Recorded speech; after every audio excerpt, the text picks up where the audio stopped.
from Japan, our dear friend, Prime Minister Sarada Kaichi, will and elected Prime Minister. Prime Minister Sarada Kaichi is a very, very good friend. We honor the leader in AIWS 2023, and also see engage and contribute very much with our Zero Waste initiative. And you know, by heart and what's the Global Forum heart to support for Zero Waste very much. And now we have follow leader Sarada Kaichi. And here we have very honored guests, Consul General of Japan. Yeah, we are confirmed and sure Western Global Forum support Japan and work with Japan for a long time and continue very much. And we will how we can help Japan and can promote support for Japan stronger and play important role in the world this time. That's a very great news I would like to say to you. And today, for follow with yesterday great evening. So we will discuss about digital asset.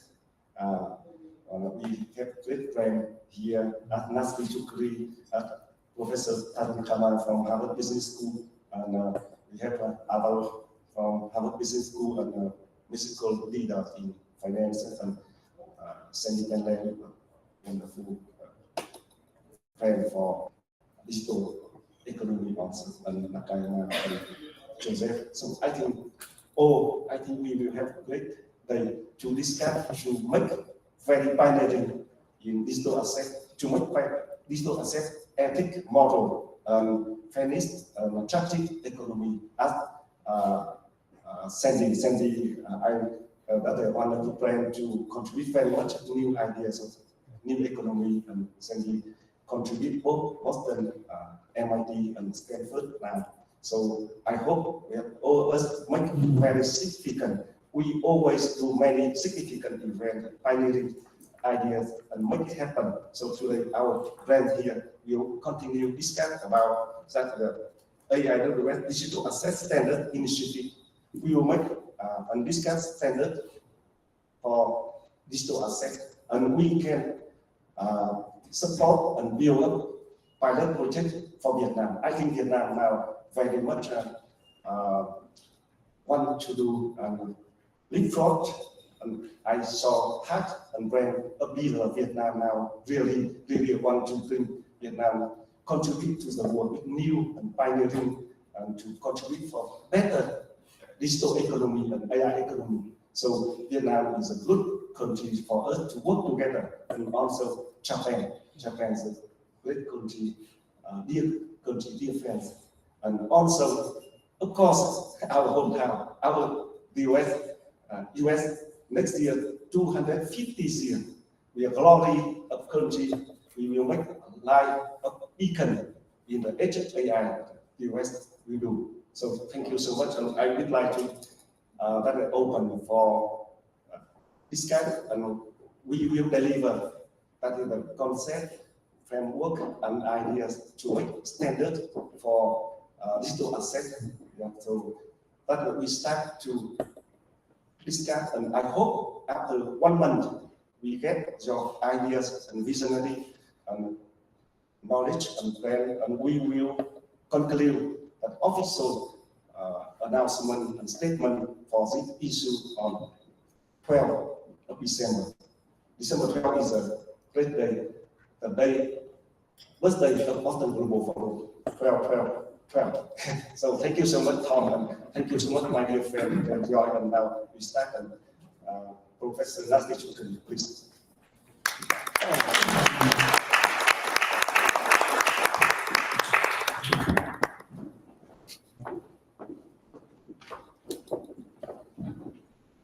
Thank you, Tuan.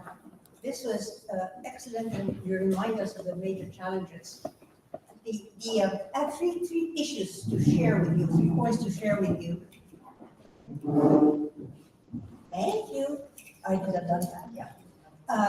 That are going to stay with us for a while, a context that we're going to, and we can't put aside, but dilemmas that we have to somehow address. So the first one is on governance. And here we're talking about AI for governance and governance of AI.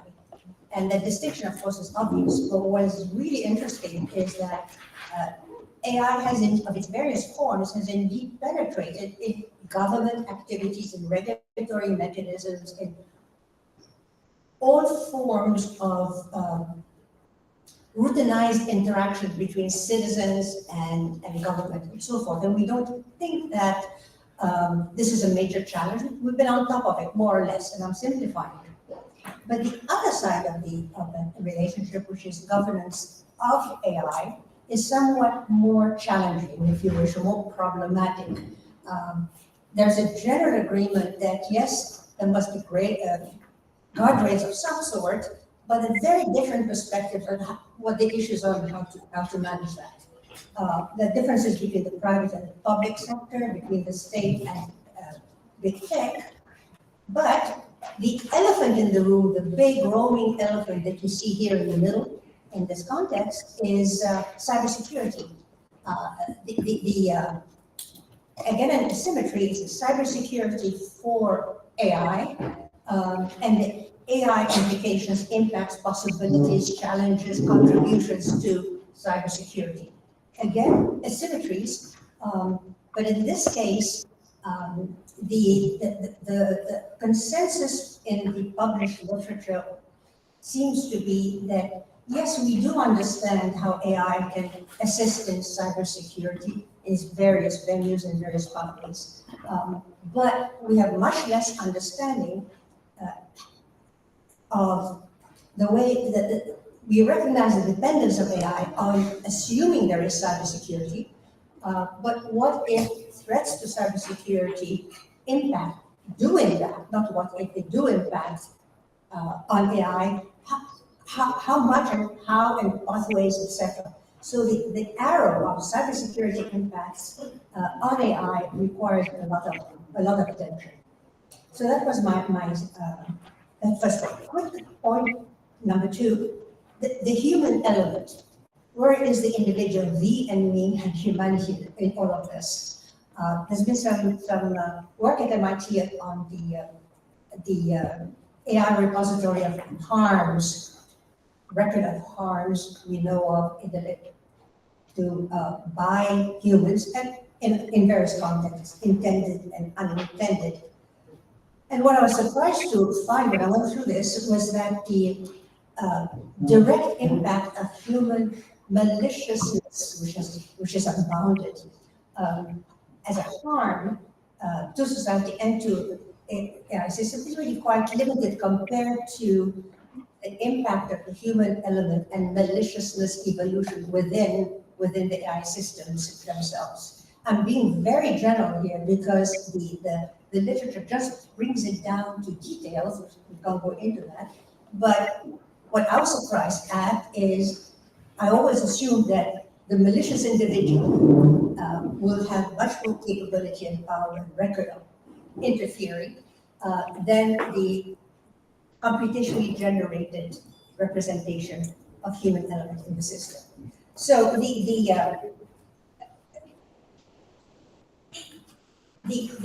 attention to human harms is in various forms is kind of relevant, certainly central to insurance industries and the like, and certainly central to trying to protect the values that we're trying to develop here and so forth. Third and last point is on alignment. And the earlier issues has been that how can we make AI systems of various sorts ethical, more ethical? I'm all for ethics, I really believe in that, but the real issue is not so much the ethics, but far more difficult is to bring computational features or systems as close as possible to human intention. And so far, that seems to be the soft part, the lack of quite understanding. Now, if we were able to be confident that the systems we are using for various tasks aligned the alignment problem to our intentions, I think we'd be much better off. It'd be taking away a major dilemma that we have. So let me close with one brief statement. What's the biggest problem, challenge that I see now? And I'm a political scientist, so obviously I will tell you that one of the major dilemma is AI geopolitics. And I don't need to fill in the blanks, you can imagine what that would be. At some other time, what that is, not would be, but at some other time we can talk about how this might intersect or reinforce or undermine or help the agenda that Tuan has put up this morning. Thank you.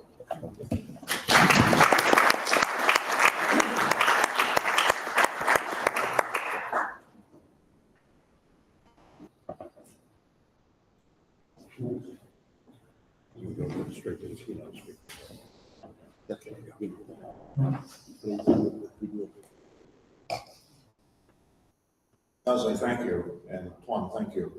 It's my pleasure to introduce Kinatsuko Mike from who's the chair of the UFJ Financial Group. To get us started thinking about AI ethics in finance and digital assets. We're at Harvard, and we'll forgive him for his MBA at the Wharton School, but please.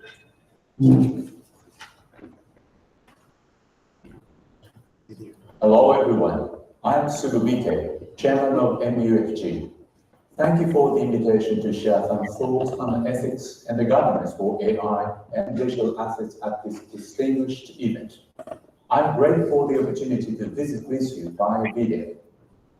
Let me start with an introduction to MUFG and its initiatives in the AI.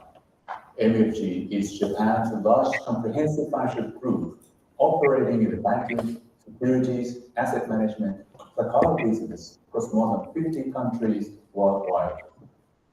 AI has been expanding rapidly in the financial services, and like others in our industry, we have embraced its extraordinary evolution with investments and rapid deployment. At MUFG, our goal is to transform into an AI-native organization where every colleague effectively leverages AI in their daily work as second nature. To support that, we have made the strengthening of our AI and the data infrastructure a central strategy in our current midterm business plan. We are advancing full-scale deployment of generative AI and AI agents and aggressively promoting collaboration and investment with AI startups. Finance is an industry built on trust. This means it's essential to set high standards for ethics and the governance in how we use AI. Otherwise, we will undermine the reliability of our financial services and jeopardize our foundation of trust. For instance, if we use AI for decisions without stringent human verification, we could open the door to errors in appraised judgment or market transactions. To prevent that, we are working on a comprehensive AI governance framework across the MUFG group of companies. As part of that effort, we have formed policies to ensure safe and responsible use of AI with clear rules for its development, installation, and operation. We also are emphasizing AI literacy across the organization through education for all our colleagues. We know the safe and reliable use of AI ultimately depends on the people. When individuals deploy AI responsibly, they uphold trust for the entire organization. Alongside the transformation driven by AI, digital assets supported by blockchain and tokenization technology have the potential to fundamentally reshape the financial infrastructure. But there is still no unified international regulatory framework.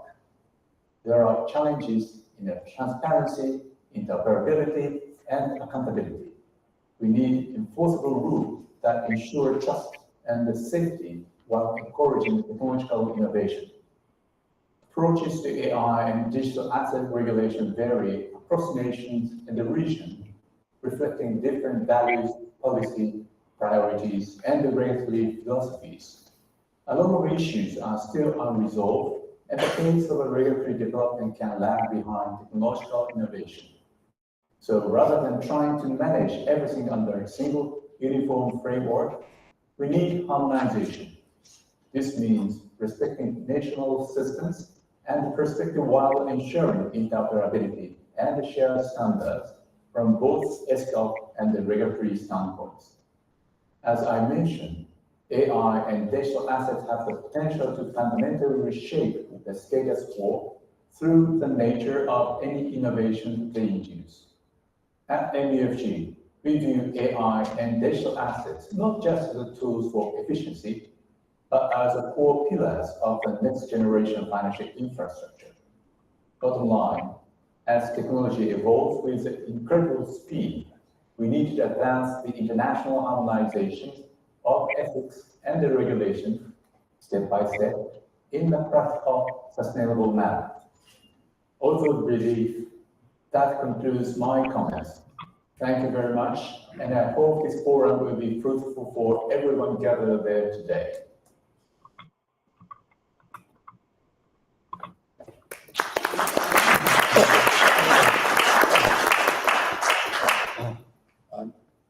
In response, I'd like to call on Professor Khanna from the Harvard Business School, who's done pioneering work on the role of entrepreneurship in social and economic development. Welcome.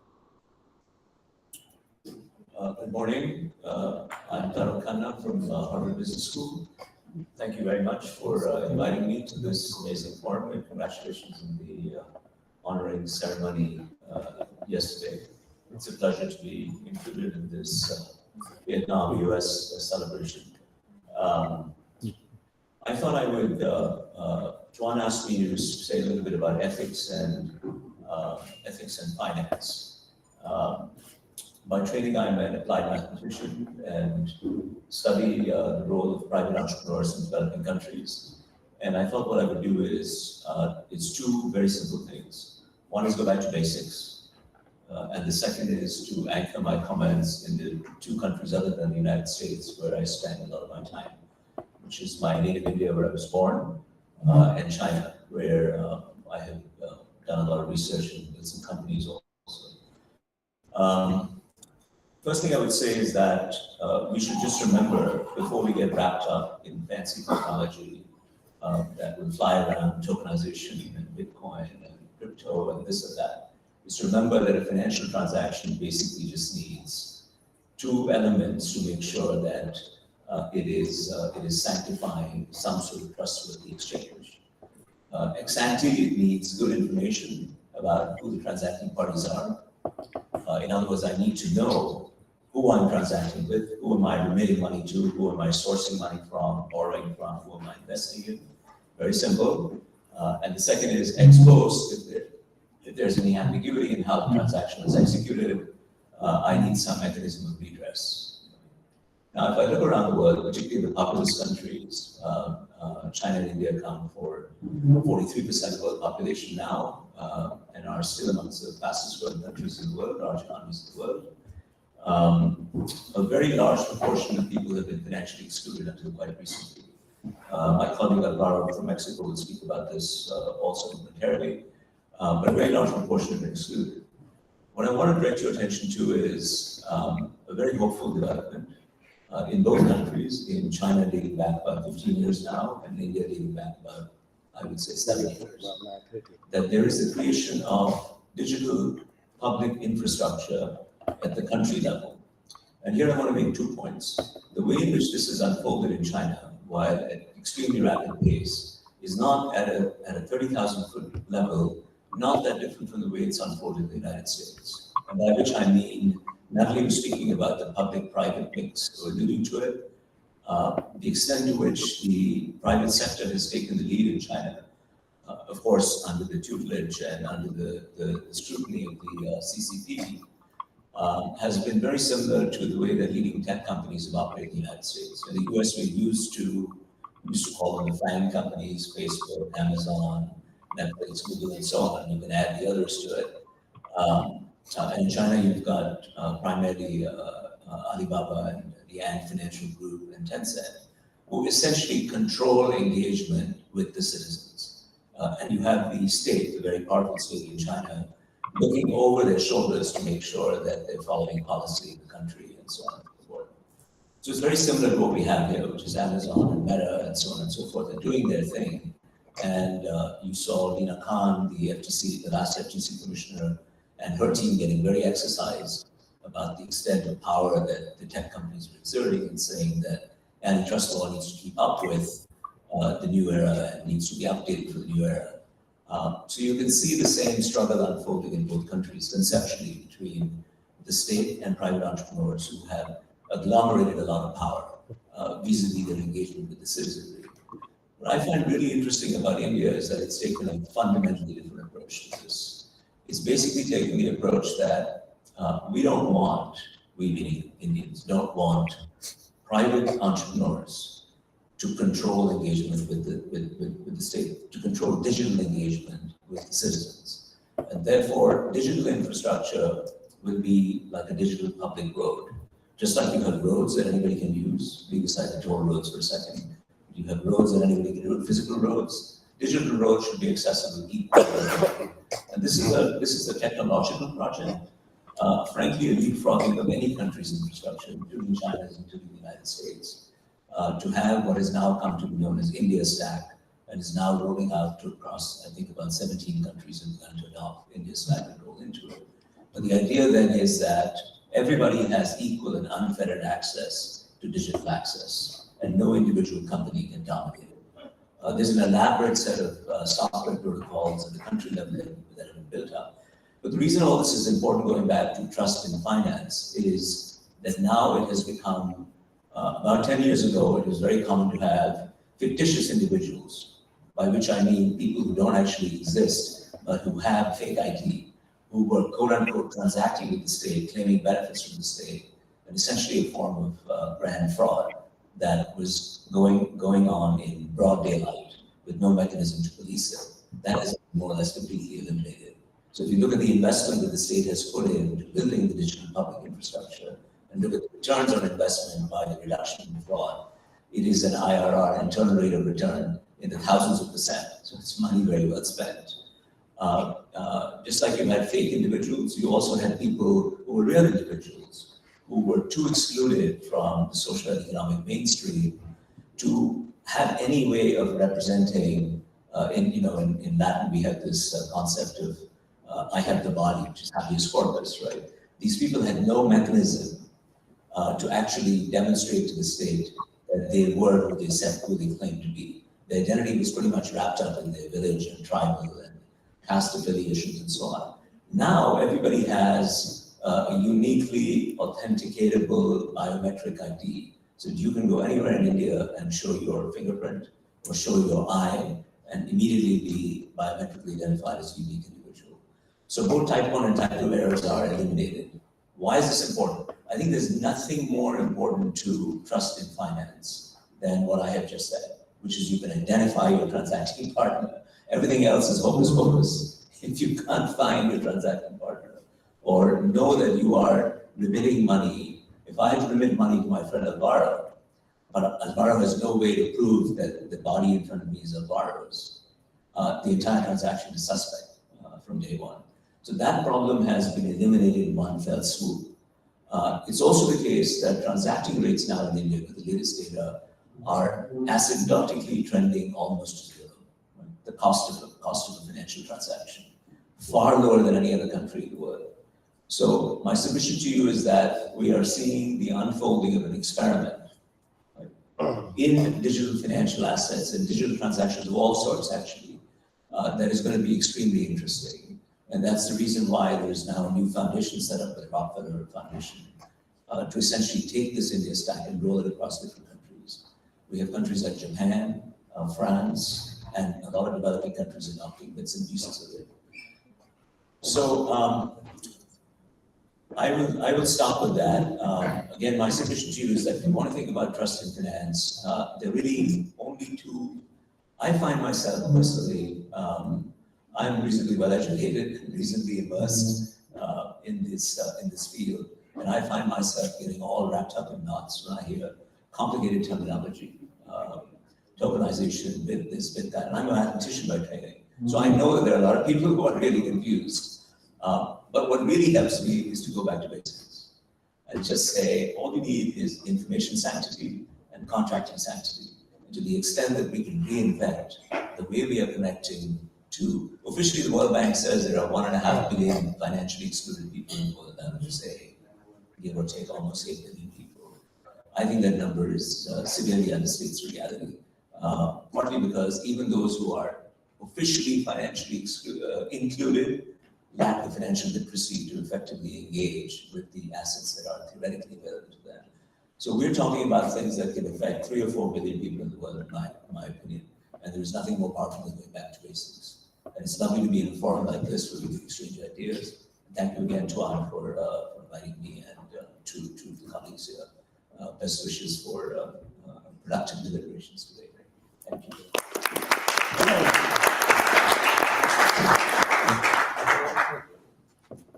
Professor Khanna, thank you. Next, we'll hear from Elizabeth Moreno, and she's the former, this is not the official title, former DEI Minister of France, and she's the Boston Global Forum's representative in that. Elizabeth. Second. That's good. Yeah, you see?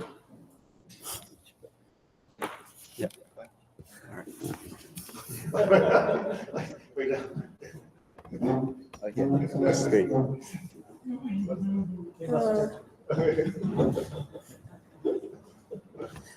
One second. She will leave me. So far ago.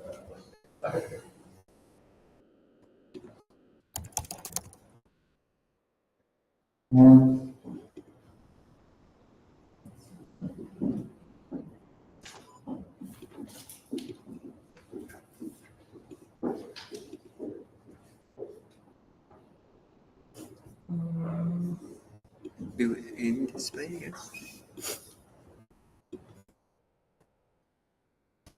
I have to mirror to this place.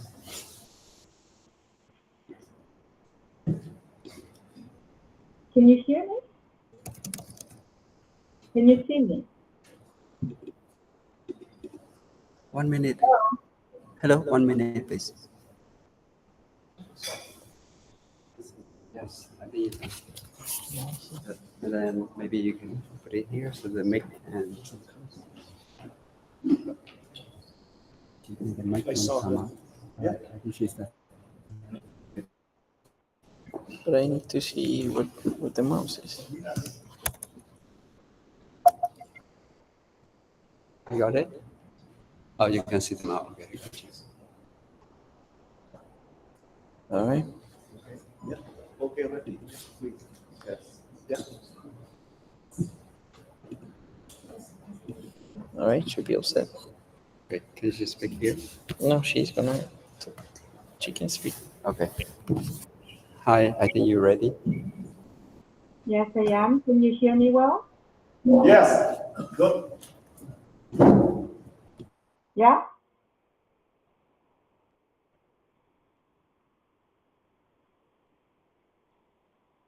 Okay, can you just confirm that you can hear me well? Okay. Okay, so dear Chuan and distinguished professors and leaders, I'm super grateful to be with you today. Even at distance, I'm talking to you from France, and I wanted absolutely to mark the 10th anniversary of the Boston Global Forum. 10 years already in a world where crises now seem to multiply faster than solutions. 10 years of commitment to ethics, leadership, peace building, and global dialogue is not just remarkable, it is absolutely indispensable. Because in a world increasingly fractured, the Boston Global Forum is a rare place, a place where intelligent minds want to serve peace, where dialogue transcends borders, and where the most powerful technologies are confronted with what is most precious for us, our shared humanity. So let me begin by saluting two visionary leaders at the origin of these initiatives, Governor Michael Dukakis and Nguyen An Chuan. Chuan, the first time we met, it was in India, and you were honoring Amma as a peace leader. You spoke so well about the mission of BGF that I decided to join this adventure, and I'm now representing France and Africa in the BGF, because I think that you really understood as early as 2015 that the most urgent issue of the 21st century will not be technology itself, but the moral capacity of those who deploy it. And today, you asked me to speak about ethics in digital assets, a topic that I have been following for the past 25 years or so. Today, ethics is no longer a distant exercise. It is the compass that must guide revolutions as profound as artificial intelligence, digital identity, cybersecurity, and yes, digital assets. And I really want to thank you, Chuan, for building a space where these issues can be discussed with rigor, humility, and responsibility. There are moments in history where it becomes clear that ideas are not just concepts, they are anchors. 10 years ago, you founded the Boston Global Forum with this radical belief that leadership grounded in ethics is not just the best path for humanity, it's the only path. In 2015, that sounded idealistic, and now in 2025, in 2025, it sounds prophetic.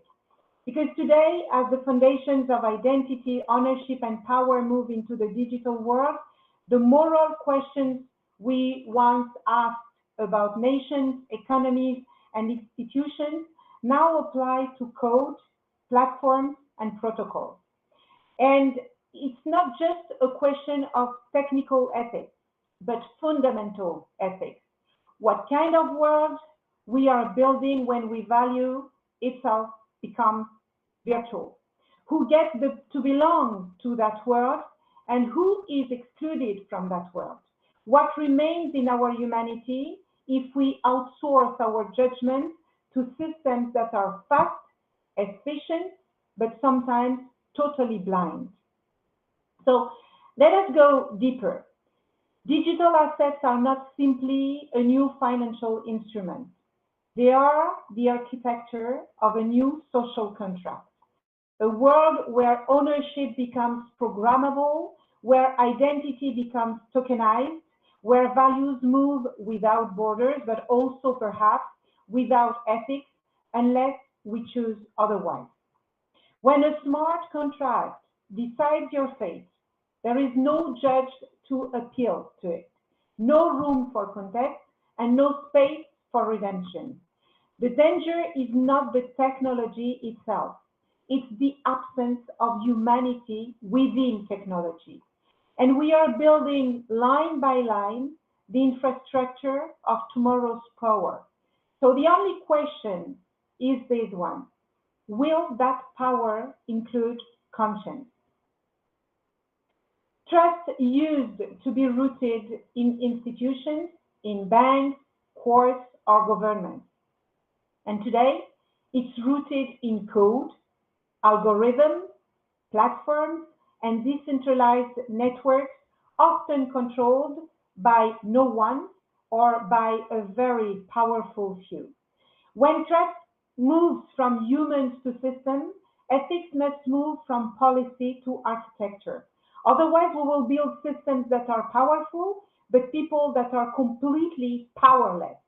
And real leadership is not about moving fast. It's about deciding what and who must never be sacrificed for speed. We are now every day celebrating the decentralization of finance. But decentralization is not the same as democratization.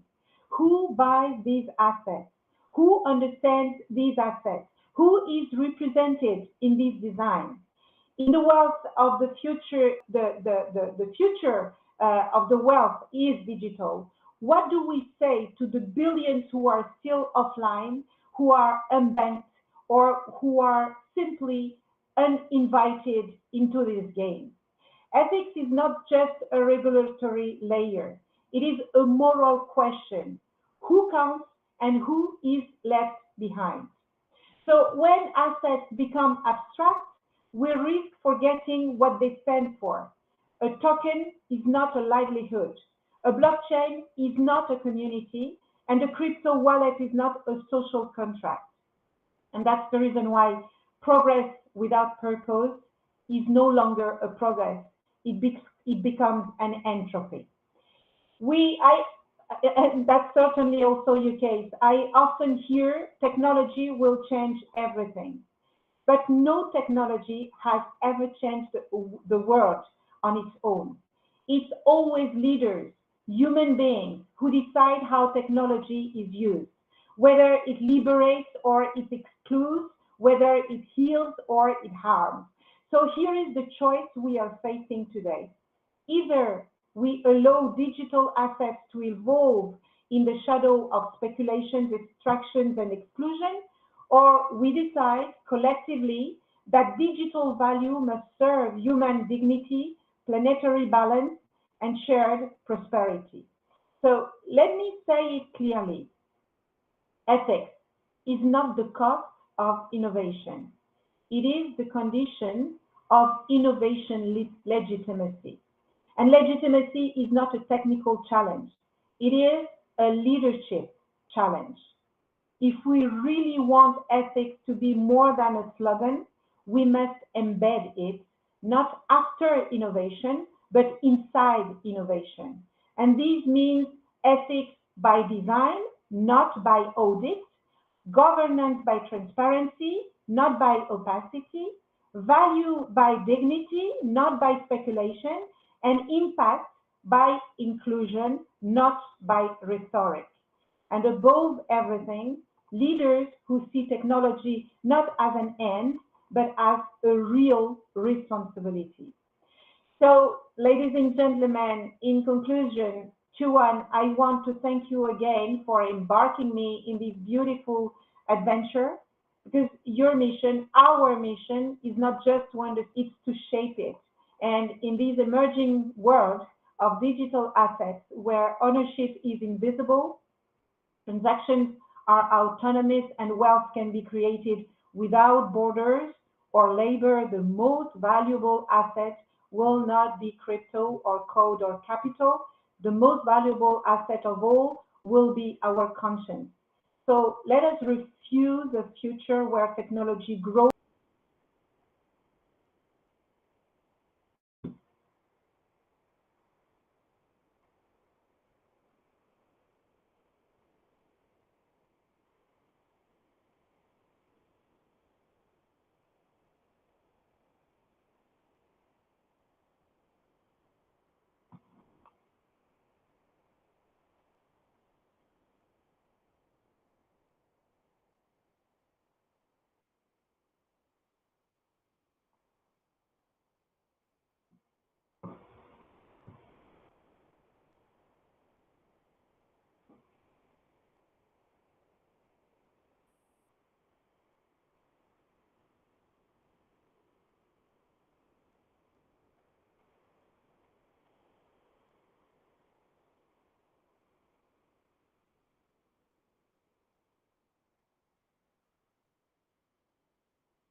What this is a way of making physical assets liquid so that you can trade pieces of physical things.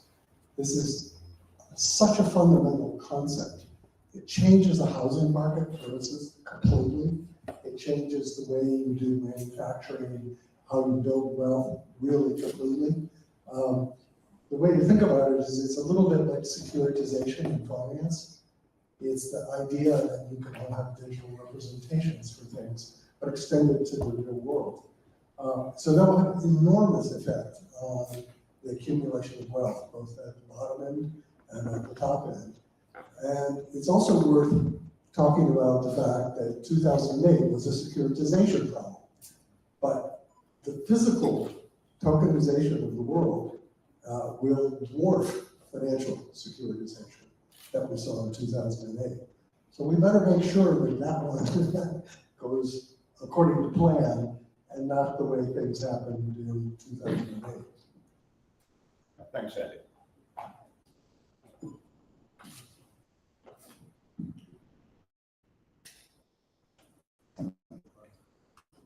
Silence is sometimes golden.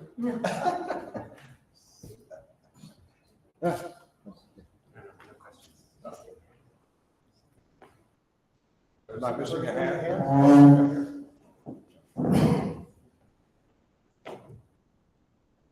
Thank you. I actually have a follow-up question for, I believe it was Andy, who was making a comment with regard to physical securitization of real-world assets. So I'm interested in understanding from your perspective what you see as the main challenges or issues associated with that, as you were saying, physical securitization.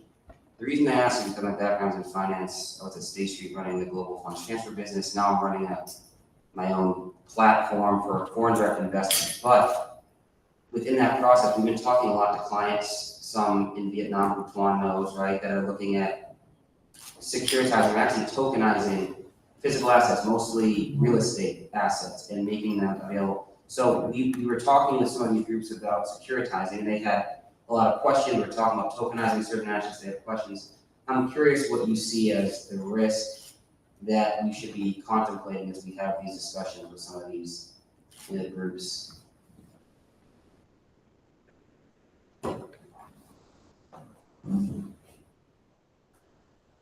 So I'll give you sort of my view on it, which is, I think, at least a large minority view on it.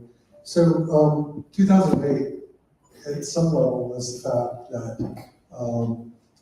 Black-Scholes, the derivatives calculation for how you securitize things, very technical, but it did not include the possibility of rare events. The equations were put together. So in securitization, I trade on the futures of financial instruments. And the amount of real world finance is only about 10 or 15% of the amount of total finance. The rest being finance on finance, right? So there's huge leverage for the underlying assets. We get to stuff that is much bigger and more important because people actually live with it, right? Now you're going to see the same type of what people refer to as financialization. If the assumptions on which these trades are made don't include things that can happen but are very rare, then when one of those rare things actually happens, the whole thing unwinds. And rather than just being money, it's now land and water and medicine, and so it has some real potential knock-on effects that are different and potentially worse, I think, than just making the same sorts of mistakes with the financial system. Both are bad. Can I make a counterpoint, Sandy? Sure. Yeah. So I agree with your points about rare events, and that's absolutely an issue. I bring it up a lot. But I would add one other thing. There's something very important that I think happened in the run-up to the financial crisis that is at risk of happening again, which has to do with what I would call pure speculation. So if you have like a pure coin flip, and people take bets on that, it increases the risk in the system, period. There's no productive benefit to that. Now that's not, I'm not saying that's what was going on. It's complicated. There was lots of derivatives being created, but I think there was a significant extent to which the financial innovation actually created more scope for basically gambling in the system. And, there was concern about that immediately afterwards. That concern is relaxed.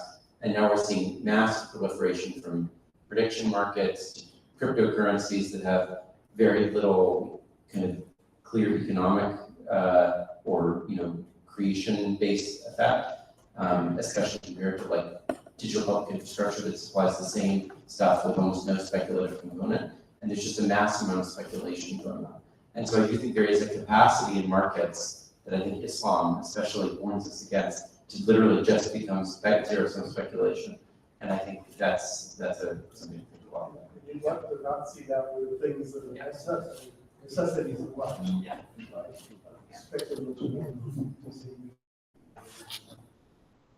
Just go back to the question of the organization. I mean, again, the concept is really promising, and making it a reality is really difficult because it involves one of those problems of everybody jumping in the pool at the same time. So let me give you a specific example. So the biggest wealth asset is real estate, right? And imagine that we could, I mean, in a practical world, you could take the title of your real estate and cut it in pieces and distribute it to a bunch of people, and you sell little pieces. But that's actually not possible for many pieces, right? And the tokenization allows that. But for that to be allowed, there needs to be, for example, all the real estate registry needs to adopt that. And it is a tipping point type of issue. And it's really difficult to reach that tipping point, and it's really difficult for everybody to jump in the pool for this to work.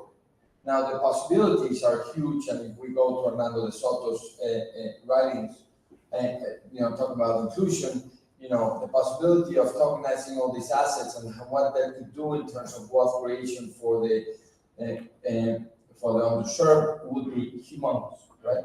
So the concept is really, really promising and interesting. The implementation of it, that's a really tall order. Because everybody has to jump in the pool at the same time for it to happen. It's a tall order, and it better get done this year because everybody's madly doing it. Yeah, I mean, we were just talking the news last week that for the first time, JP Morgan tokenized a private equity fund. It's a really promising signal, right? I mean, the largest financial institution in the world now adopting this technology, so that now you can actually buy little pieces of that private equity fund through a token. And again, the technology gives you the security that you are owning that piece. It's really interesting. So we're seeing bits and pieces of how it's evolving, and we still have a long way to go. Just one last follow-up on that. It's a question really for anybody to answer, and I would like to follow up on what the professor was just saying. The question I have is the issue as you see it pertaining to the regulatory regime and there not being enough of a regulatory infrastructure to handle what's happening from a tokenization standpoint? Or are you saying that call it the knock-on effects or the impacts of this new mode of transacting, that it could have unintended consequences? The reason I ask is because even though it's a token, we're tokenizing, let's say it's a skyscraper, what have you, it's still security, right? So from a business perspective, what we encounter sometimes are situations where it's a security, so it's covered under the SEC's framework for securities, right?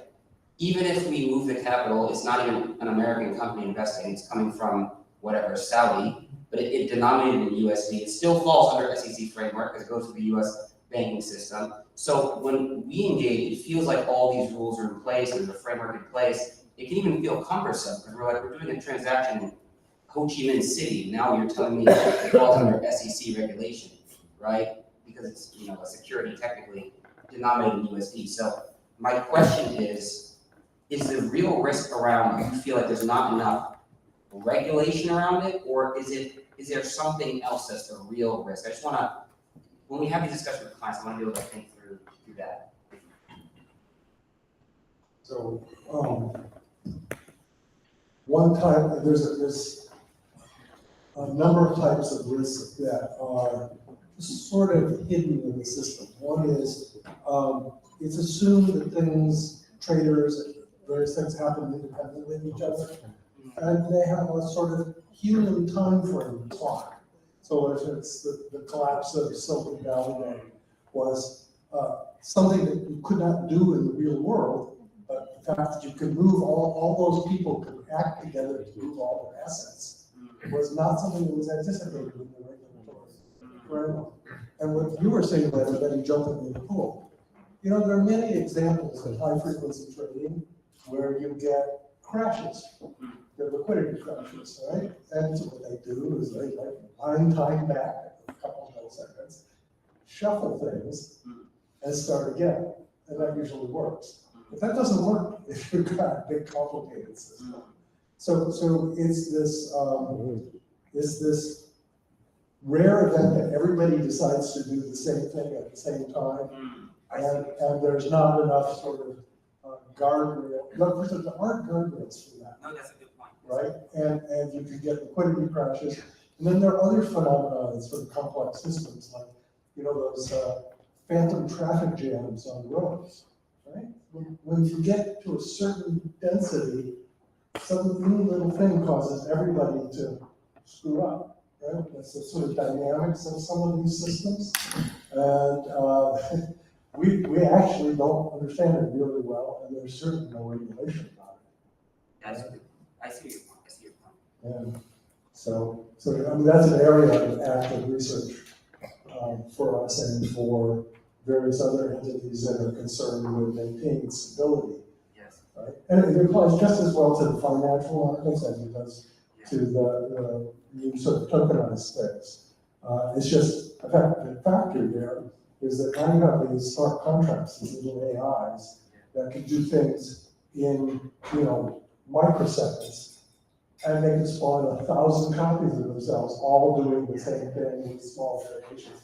So suddenly you can get things like flash crashes, you know, in a millisecond from somebody having all these processes doing this craziness. That's a great point, because that's probably the clearest risk I would see is what Sandy just said, really great. Because a bank under Basel III is going to have requirements around liquidity coverage ratio, capital adequacy ratio. It's basically this framework that says you need to have a certain amount of cash on balance sheet. So in an adverse event, you have capital so that everyone doesn't lose their money. But if we're talking about a real estate asset, to use that example, a company that owns a real estate assets, not necessarily under the same framework. So if there's kind of like, it would be kind of similar to a run on the asset. There's not a framework that protects the general investor. So I understand that. That's a great point.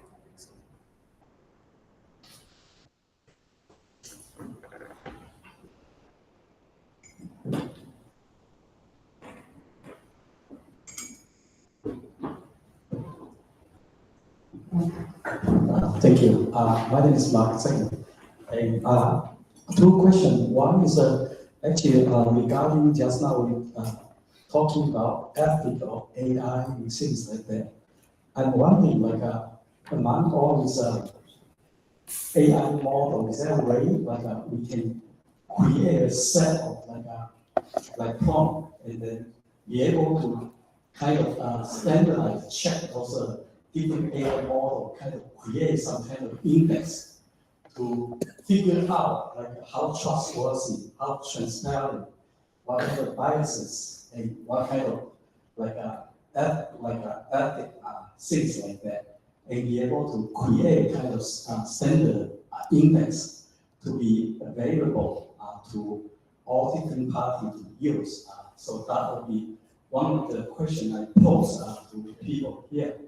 Now, on the second issue about tokenization, I'm a little bit thinking on, in the sense that when we think about stock market, we can also thinking about this tokenization of the asset in the paper form early day.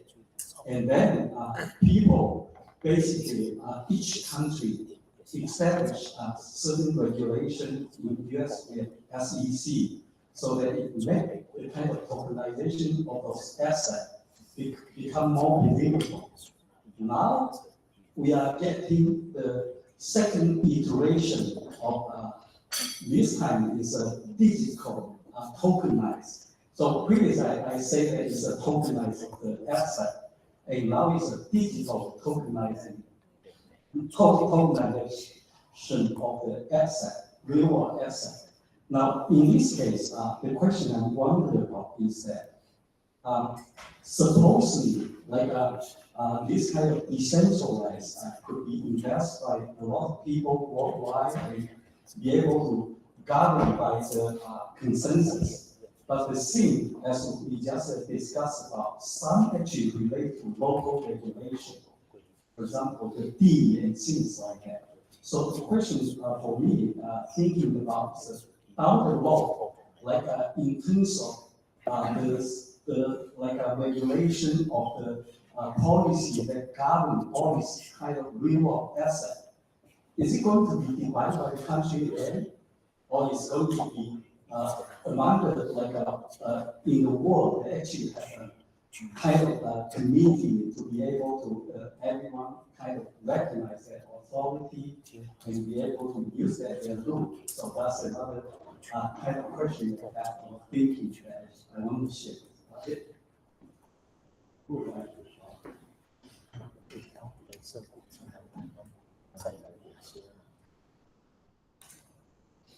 I can say a couple of things about the automation part of the ethics analysis. So one aspect is that we can automate certain parts of ethics assessments, but not the whole thing. Because when you think about what we are, so first of all, which AI? I'm talking about traditional AI systems or generative AI systems. With traditional AI systems, we have platforms and we have ways of more engaging with this in an automated manner.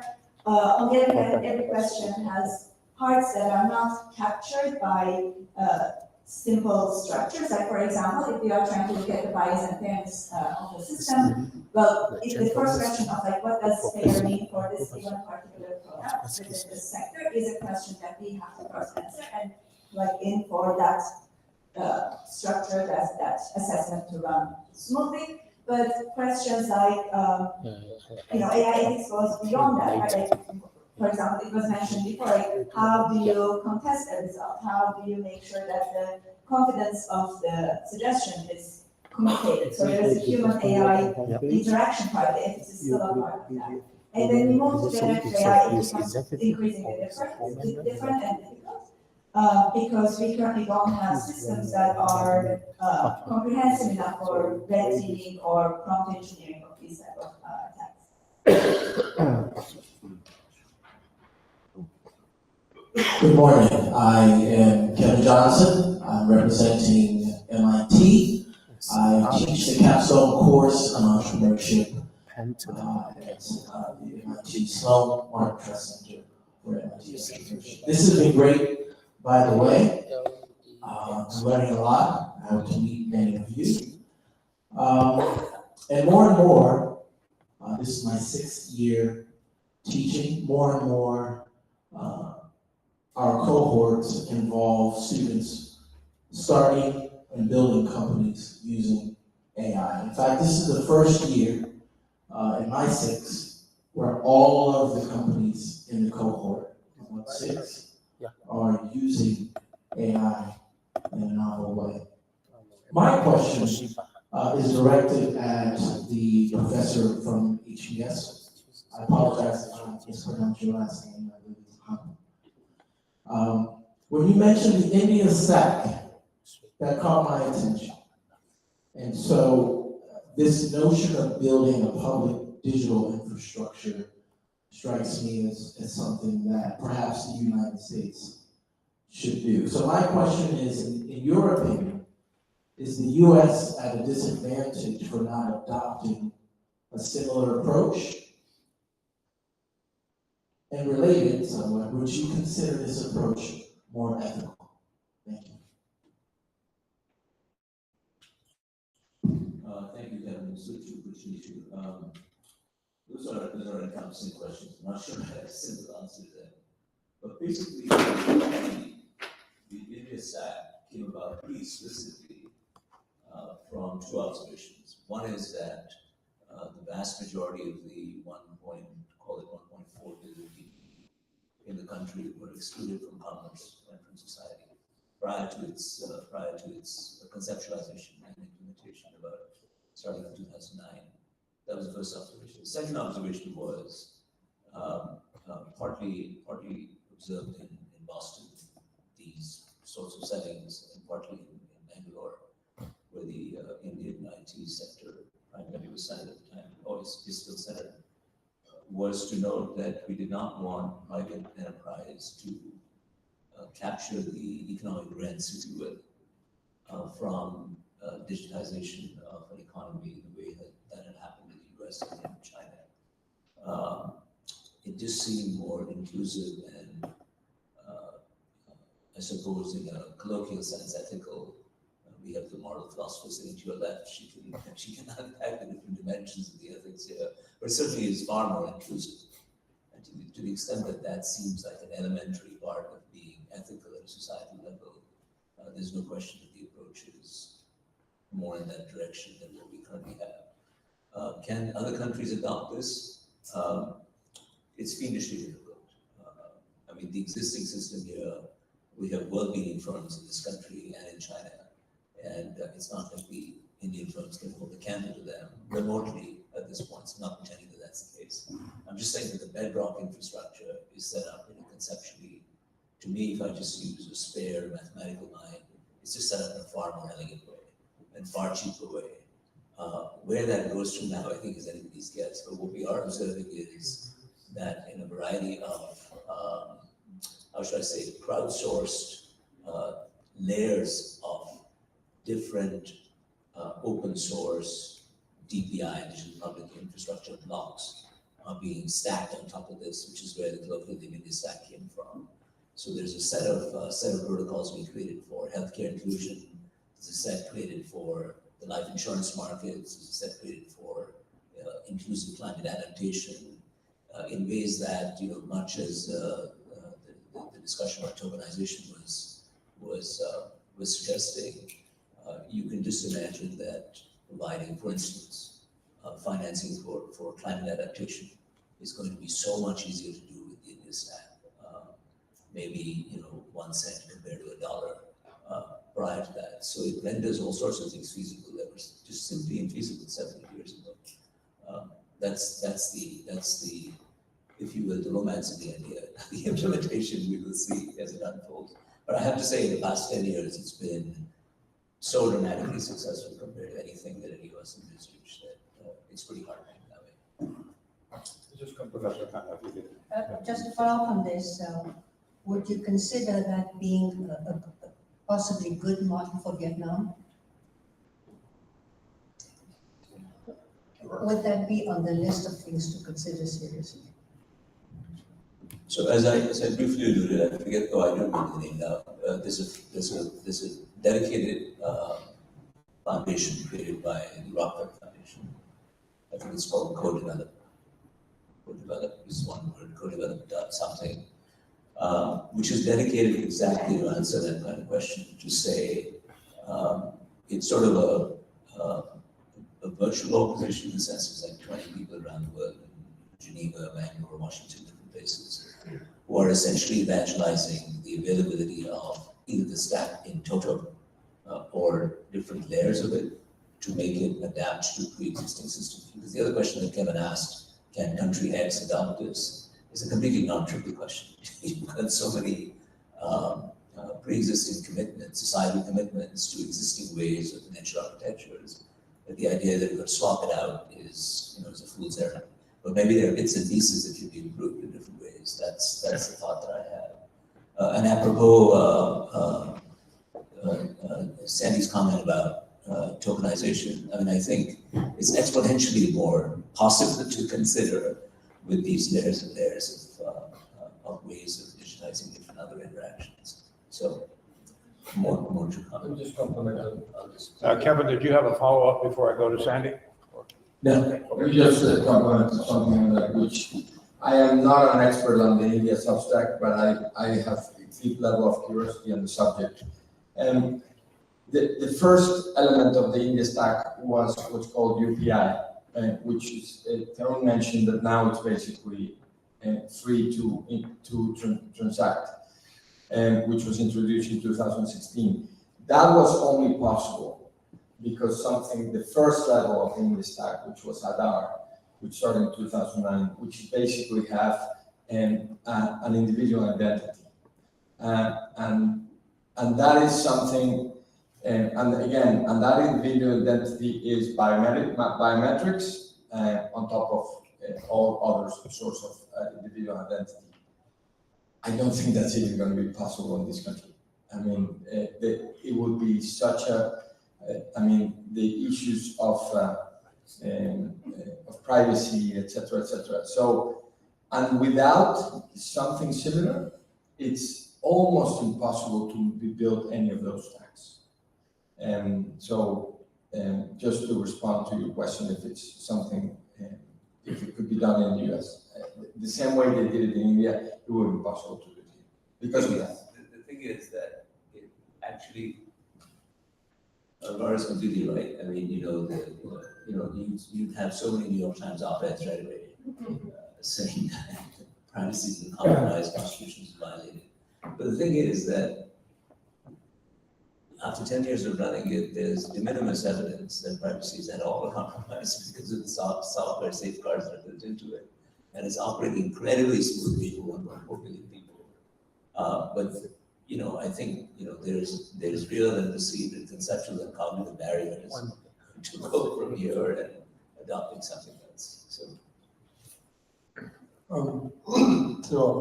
I've been a friend and contributor to the India stack for I've been friends of it for 25 years, and things like that.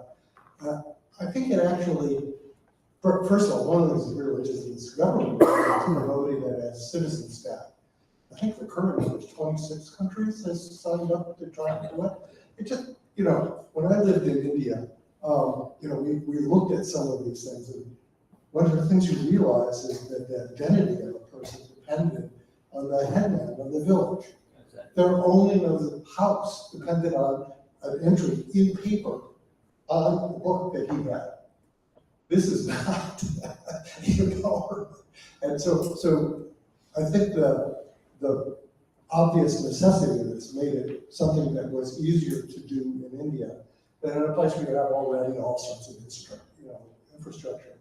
But we are getting there, right? I mean, for instance, how many, you all probably have real ID driver's licenses.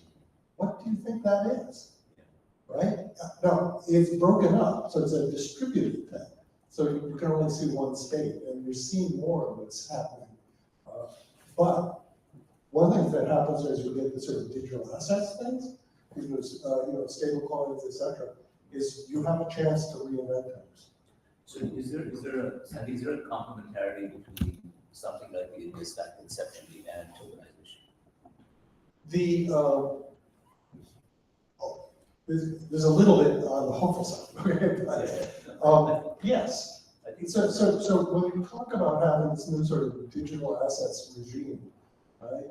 You can have different regulations, different implementations, and you can make things like identity be distributed. So you have, attestations about who you are that are just as reliable as anywhere else, but they're not centralized. Where you have ability to do things and prove that they're, to the right person, but it's also anonymous. And so you can get a step change. And I think that's part of the vision that a lot of people have, is you can have this much more democratic, individual, decentralized type of world. And we'll see how it happens, right? Because of Yeah, big companies want to centralize it, blah, blah, blah. So we're at break time, but if someone has an urgent question, we'll take it. If not, we'll break. Okay, so we're going to take a 15-minute break. Grab yourself some coffee, talk with anyone you'd like to, and we'll reconvene about 10:30.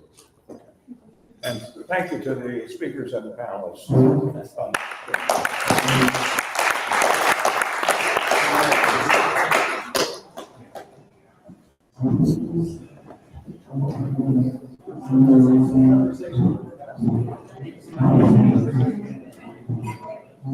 was a good discussion.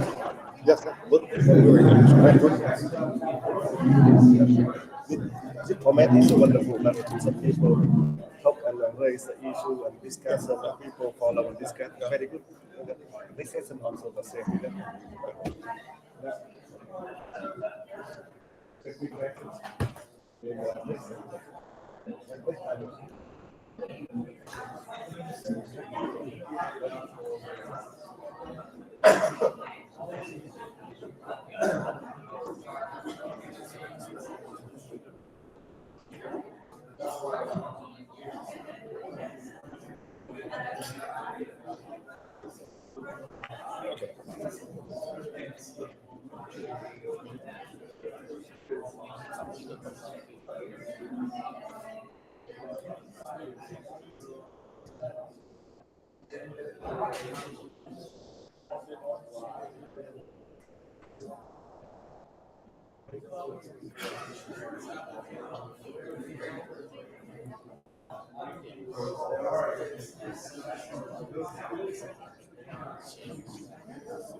Schedule for the rest of this.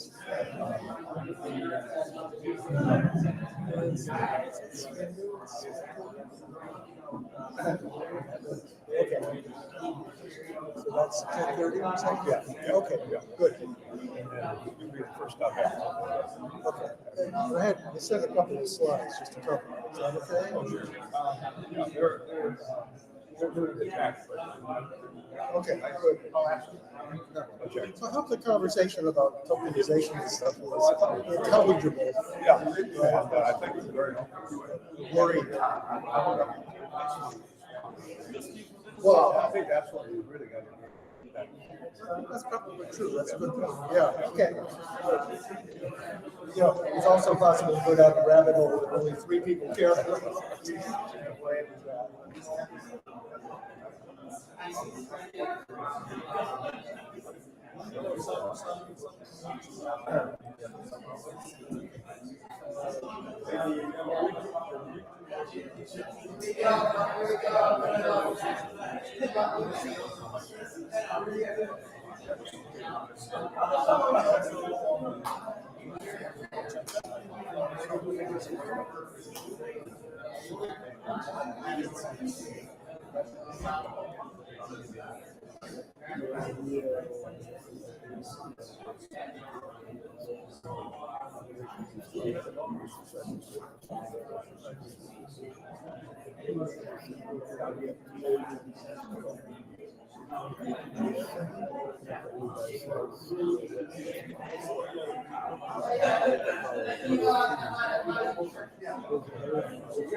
Different pieces of the puzzle. If they look variety out of this already, understanding whether pieces fit under the proposition was very, very easy. Next piece is going to be good too.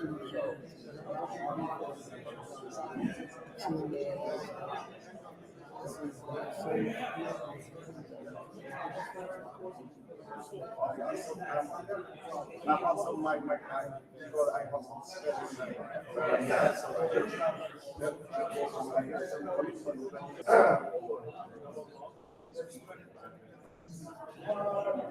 or I can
How are you? It's good to see you. You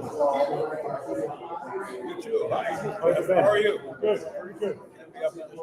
We're up for the next round. Yeah, excited. It was a great day. Yeah. Listen, last time I saw you, you were working on your book. How's it coming? I'm working on one now too, and it's probably slower than yours. Well, this is my heavy teaching semester. Oh, is it? Yeah. So you knew that it would be. Yeah, I did. Slow down. Yeah, that can be hard. It's got momentum for a few days. Well, I get up early, so my wife sleeps. She gets up for 2 hours.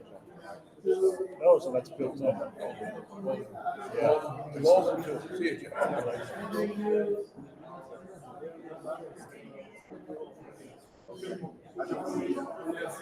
I really when I saw you, it was like the moment.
I hope you will enjoy it. I will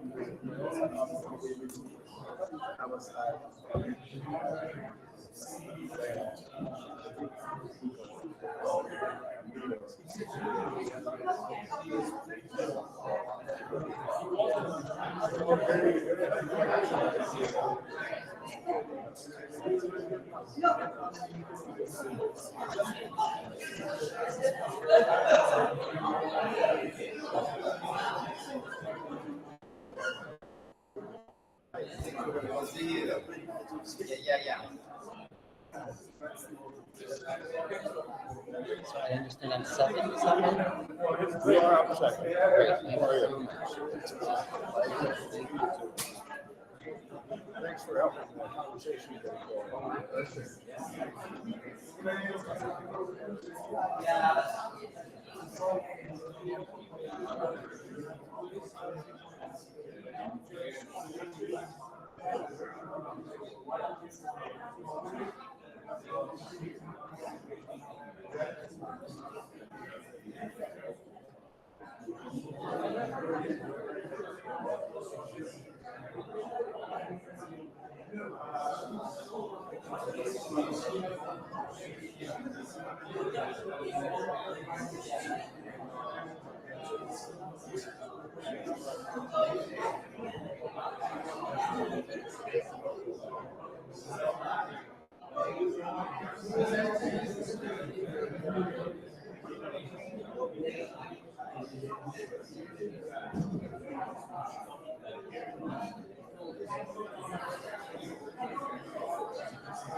Excuse me, sir.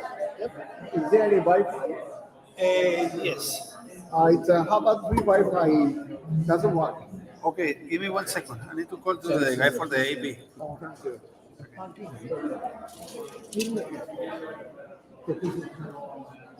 Okay. Human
Oh, thank you very much. This is, okay, thank you. The faculty club, how to connect to the wires. Open your device setting, connect to Harvard University Wi-Fi. Open browser, Google Safari. 開いてた、開かないんだよ。ああ、そっか。Wi-Fi URL type。私もこれがここに入れなきゃいけないの。やってます。あ、いいよいいよ。やったらいい。ああ、大丈夫大丈夫。グローバル。OK、OK。Wi-Fi。ハーバード。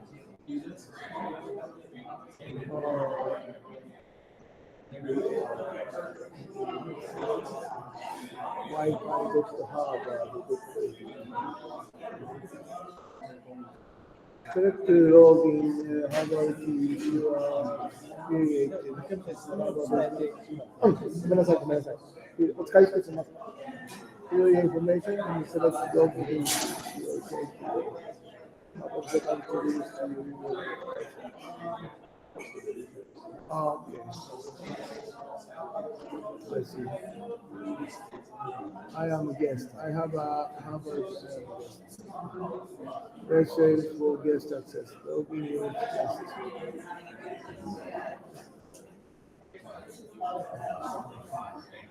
Device. Log with guest credentials.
Oh, sorry. Oh, no. Please.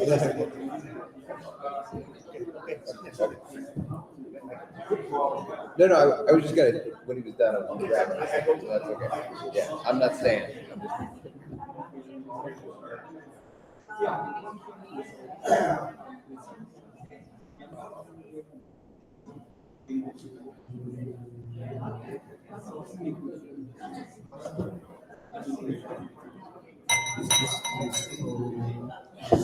Sorry?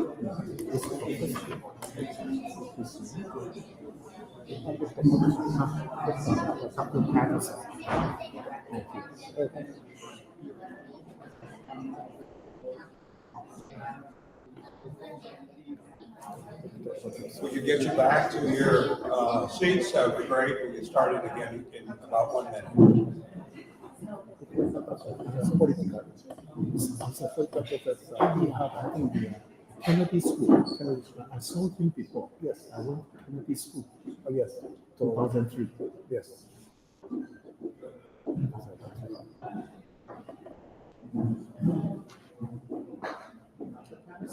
Actually, I also went to this SEF, Kennedy School, 2003. So I saw you before in the campus. Political science is not my major. I just have that.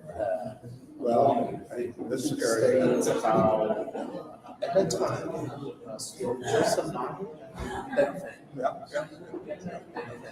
He was the program back. Thank you. Yeah.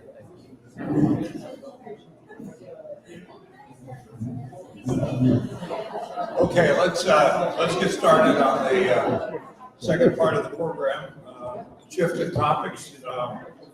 We're going to talk about our digital assets standards initiative, as well as the issuance of AIWS digital assets. So this is going to be a little bit more centered on some of the things that the Boston Global Forum is doing. And we're very fortunate in terms of being able to kick off the discussion of having with us Joseph Chern Loeb, who's the former finance minister of Taiwan, and he's now chair of the International Economic Cooperation Association. And Yasuhida Nakayama, a longtime friend of the Boston Global Forum, and former state minister of Japan.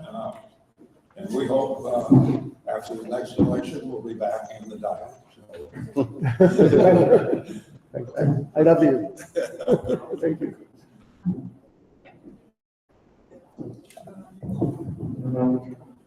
Thank you, Dr. Patterson. His Honor, Mr. Tan, the co-chair of the forum, honorable board members, distinguished guests, ladies and gentlemen. It's truly an honor to be invited to speak here today at this globally important event. I would like to extend my heartfelt appreciation to Mr. Tan and Mr. Nakayama for this opportunity to meet with so many distinguished professionals and dignitaries from the States and from around the world. I'm not expert in AI, but I do have some study about the technology, so I'll talk about this issue from another angle. After concluding my 40-year tenure in banking, I've since chaired Taiwan's International Economic Cooperation Association. In both roles, I have observed global economic and geopolitical shifts and their profound impact on Taiwan's technology industry.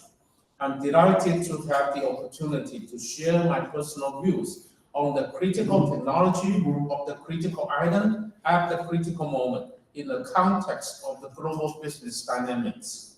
For 2 consecutive years, global technology leaders such as Jensen Huang of NVIDIA, Lisa Su of AMD, Lip-Bu Tan of Intel, Cristiano Amon of Qualcomm, and René Hess of ARM gathered in Taiwan to attend Taipei Computex.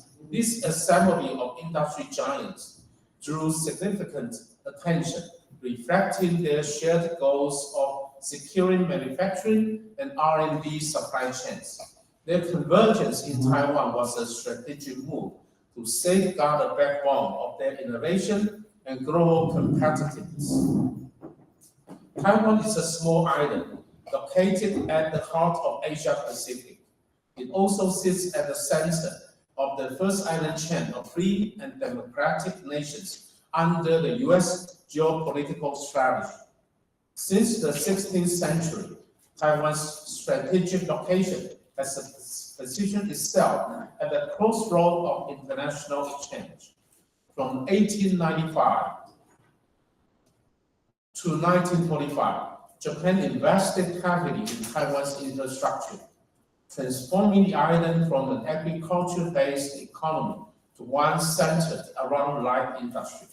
After World War II, Taiwan focused on industrial development and established its market-driven economy and with the help from the United States. In 1966, Taiwan launched the world's first export processing zone, leveraging its developed light industry and skilled labor as subcontractors for the U.S. labor-intensive industries.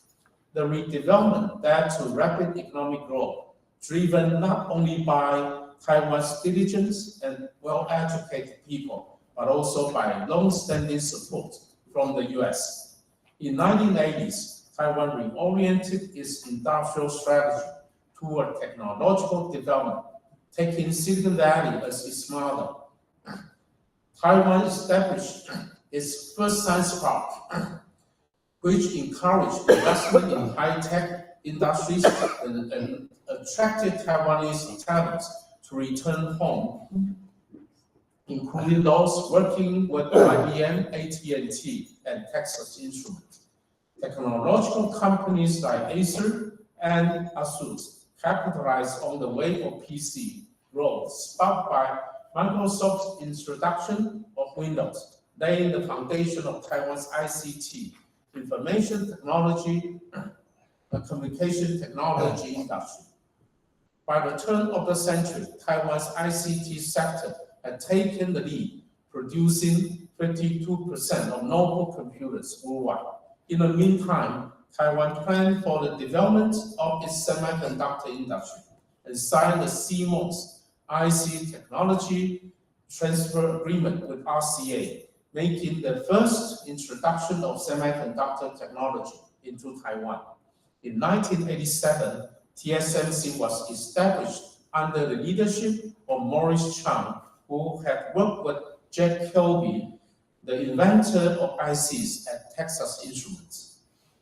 IC manufacture involves a vast array of advanced technologies and intricate processes, requiring collaboration with numerous international partners. Currently, Taiwan's semiconductor industry imports 90% of its materials and equipment, with its supply chains primarily from Japan, Germany, the Netherlands, and the United States. TSMC's strategy, along with its unique pure foundry model, focuses on building trust and synergy rather than competing with ICT clients. TSMC also leads in technological advancements, encouraging its supply chain partners to strive for the industry's gold standard. More than the national success story, Taiwan's ICT and semiconductor industries have fueled global economic growth, permeating almost every aspect of our daily life. ICs are used in iPhones, PCs, TVs, cars, security systems, robotics, and even weapons. Chip manufacturing has thus become a strategic industry. Last year, combined exports of Taiwan's ICT and chip industry reached $300 billion, representing 65% of its total export. 12 Taiwan-made tech products ranked world first by value. Taiwan has become a tech island critical to the world.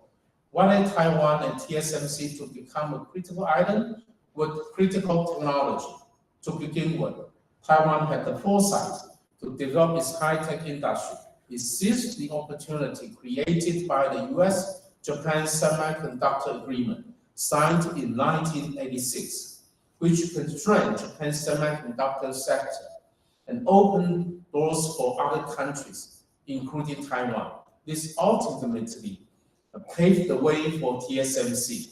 Secondly, with its unique pure foundry model, TSMC collaborates rather than competes with its clients.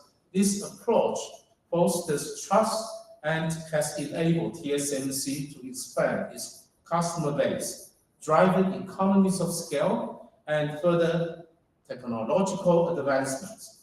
Thirdly, TSMC's commitment to R&D and talent incubation are key to maintaining its leading position. Taiwan's educational system has cultivated a pool of outstanding and diligent engineers. TSMC's success rooted in this strong talent supply Today, 340,000 professionals in Taiwan's IC industry contribute 13% of GDP. Fourthly, by working closely with its clients and suppliers, TSMC continues to improve its chip fabrication. Over the years, TSMC has accumulated a wealth of experience that shortens the learning curve and results in outstanding yields. Finally, Taiwan's high-tech firms are mainly located in its science park, creating a dynamic ecosystem naturally. By cultivating ecology for the semiconductor sector, Taiwan has become the critical island for critical technology. When US-China trade conflict ignited in 2018, it was initially seen just a trade issue. However, we recognize it more as a national strategic competition that will span a wide range of issues, including trade, technology, currencies, geopolitics, and ultimately, national security. I have anticipated a shift in the US strategy toward China transitioning from the cooperation mode over the past 40 years to a new competition mode. The recent global supply chain disruptions have prompted a renewed focus on resilience and security. We are now moving away from simple-minded globalization and entering a new phase of rational globalization.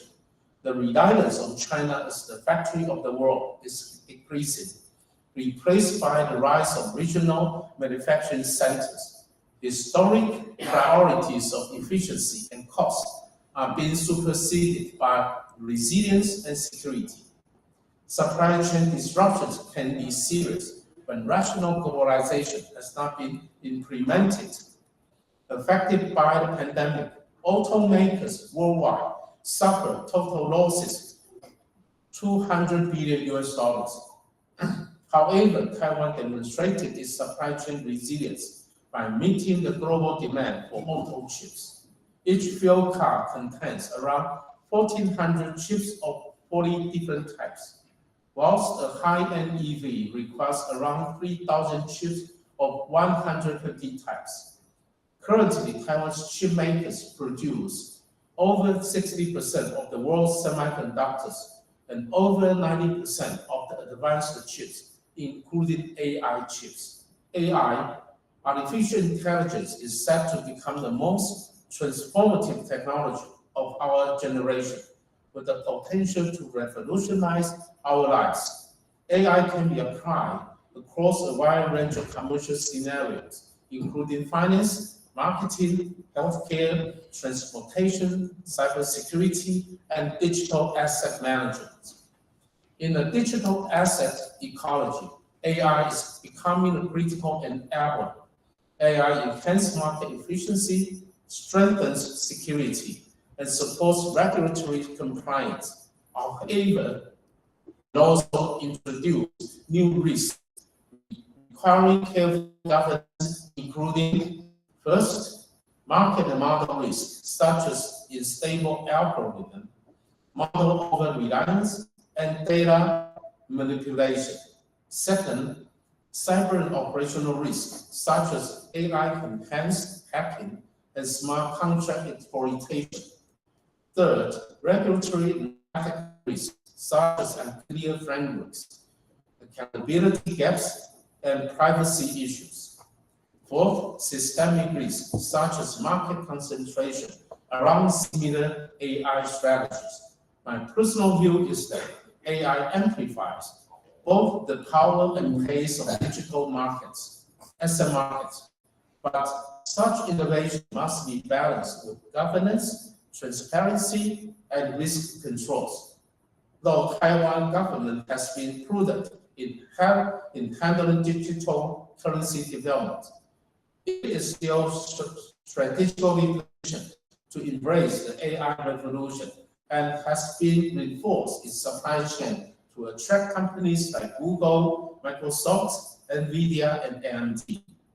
When I was with Bank of Taiwan, I personally led a team to set up the InnoLab Innovation Lab. but we are trying to balance the role between a financier and technologist. Therefore, we're trying to balance it, though I don't want to take a too conservative stance in this area, though people tend to think bankers must be very conservative. But I always talk to my colleague that we are prudent, we are not conservative. So we want to pursue, to touch the new frontier. And Taiwan is also collaborating with the US, Japan, and Europe to create a democratic supply chain. TSMC now operates 1 fab in Arizona and will expand to 6 fabs. I personally led the Spain team to establish a representative office in Phoenix City, which was the very first foreign banking presence in Arizona State at the time.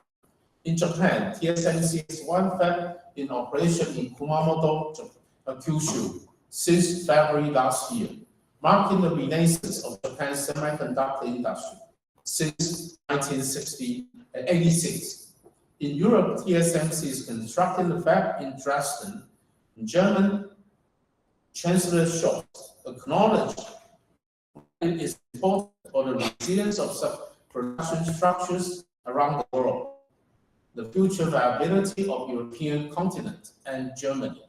All these developments are an integral part of Taiwan's effort to align its trade and financial links toward democratic countries, ensuring safe and resilient supply chains. To illustrate this realignment, last year, Taiwan's trade with the US increased to 18.2%, making the US Taiwan's second largest trading partner. In contrast, Taiwan's trade with China showed a downward trend. Furthermore, as of June this year, Taiwan's combined financial exposures in the US, Japan, and ASEAN countries, including Vietnam, reached 47% of its overseas exposure, whilst China exposure dropped to just 10%. While diversifying its international relationships, Taiwan is harnessing the wealth generated by technology at home to ensure the path to sustainable development and seize the new critical moments. To conclude, Taiwan, despite being a small island, always rises to meet the challenges it faces. It has gradually developed to a critical island, producing the large share of the world's most critical technologies, which supports further technological developments, such as AI and its applications, including digital asset management. This has been possible because Taiwan is open to trade and sharing technological advancement and with others. Taiwan has fostered a business environment receptive to entrepreneurial spirits and conducive to business in development. Most importantly, Taiwan has flourished by combining democracy with a free market economy. Innovation and creativity have not emerged from ingenuity alone, but have been driven by intellectual property rights, the rule of law, committed to the universal values of freedom, fairness, and openness. Taiwan has earned the trust of the free world to continue its pursuit of critical technologies in this new critical moment of AI ascendance. As I conclude, I would like to share with you the words of 2 leading technology executives. CEO Rene Katz said, "We would not be where we are today without Taiwan. Taiwan is an amazing partner, an amazing ecosystem. Its biggest advantage is flourishing ecosystem." NVIDIA CEO Jensen Huang stated, "Taiwan holds a central position in this AI revolution. The ecosystem in Taiwan is unparalleled. Without Taiwan, our vision would only be a distant dream." Rene and Jensen's work highlighted the complementarity between the economic, the democratic countries, and the critical island of Taiwan. At this new critical moment, let us deepen our cooperation, seize new opportunities, explore new frontiers, create prosperity and security for the people of like-minded countries. Together, we can build a better world. Thank you very much for your kind attention. Thank you.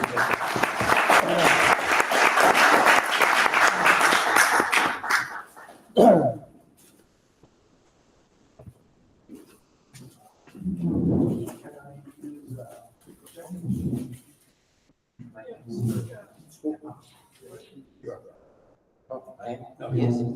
Okay. Sorry.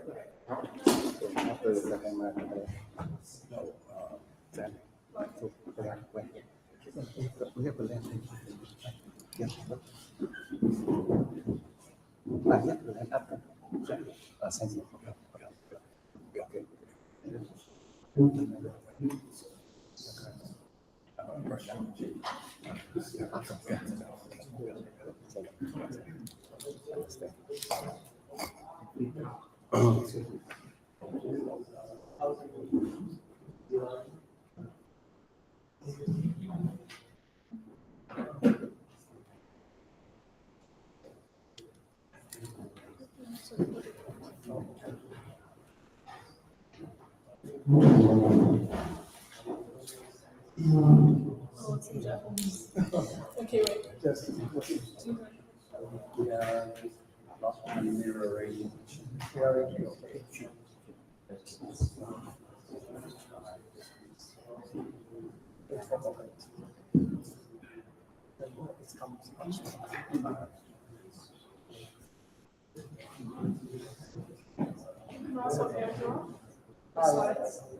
Can I handle? Which one? Yeah, sure. We have time. Thank you. No rush. Gotcha. Your words are more important than the clock. Maybe the Microsoft guy doing first? No, he's actually not actually either. Okay. It is USB. Okay, that's fine.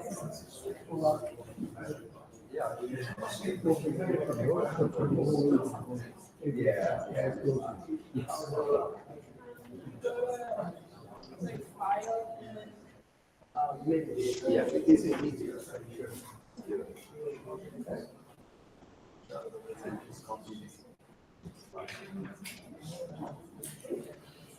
Sandy also has a couple of slides. Yes, So we should put those slides in there now. Yeah. His slides are in. Or Sandy's slides in the next. They say that your slides are already in. Yeah,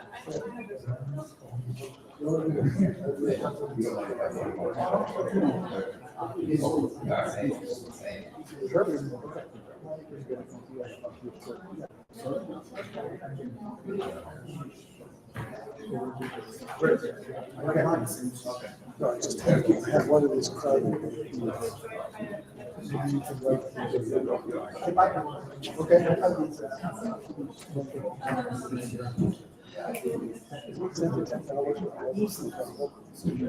So now we're talking about everything around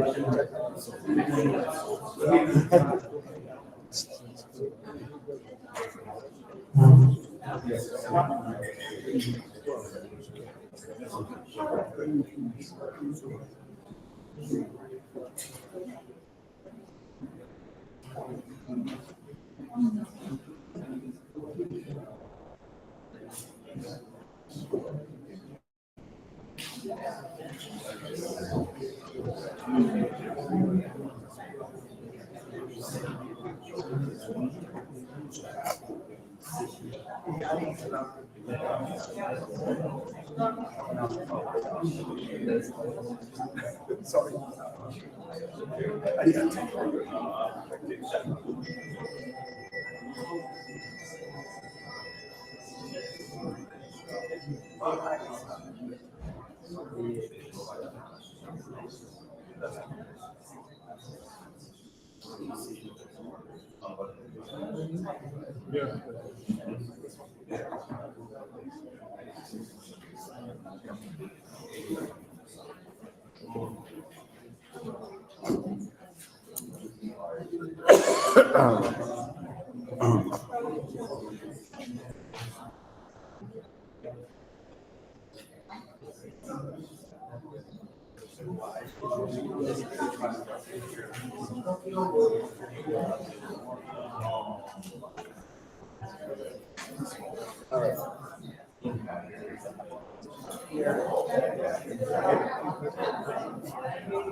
Make it bigger.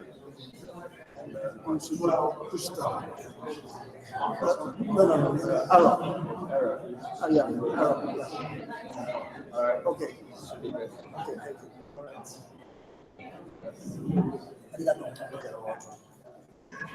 I'm sorry.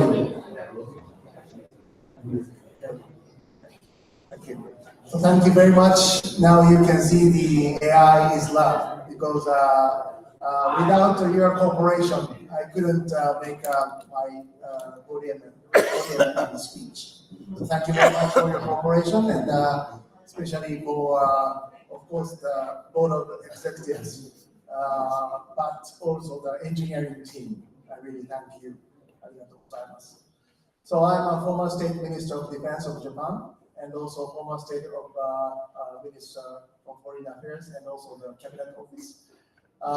Today I'd like to show my ideas about AI. Is lab. AI means, normally everybody said artificial intelligence. But honestly speaking, if I say I to our Consul General, he feels that I love him. Maybe I should say to the next lady. Yeah, that's okay. So anyway, this is what I'm thinking. So this formula from Ray S. Klein to my idea of national power began with Dr. Ray S. Klein, an American scholar who studied national strategy during the Cold War era. He made a simple formula to show how strong a country is, not only by size or weapons, but by how the power is seen by others. His original formula was perceived power, C plus E plus M, plus S plus W, times S plus W. P is perceived power, C is a critical mass, people, land, resources, E equal economic power, M military power, S is strategic purpose, and W is will to act. So he called this perceived power power as seen and felt by the world.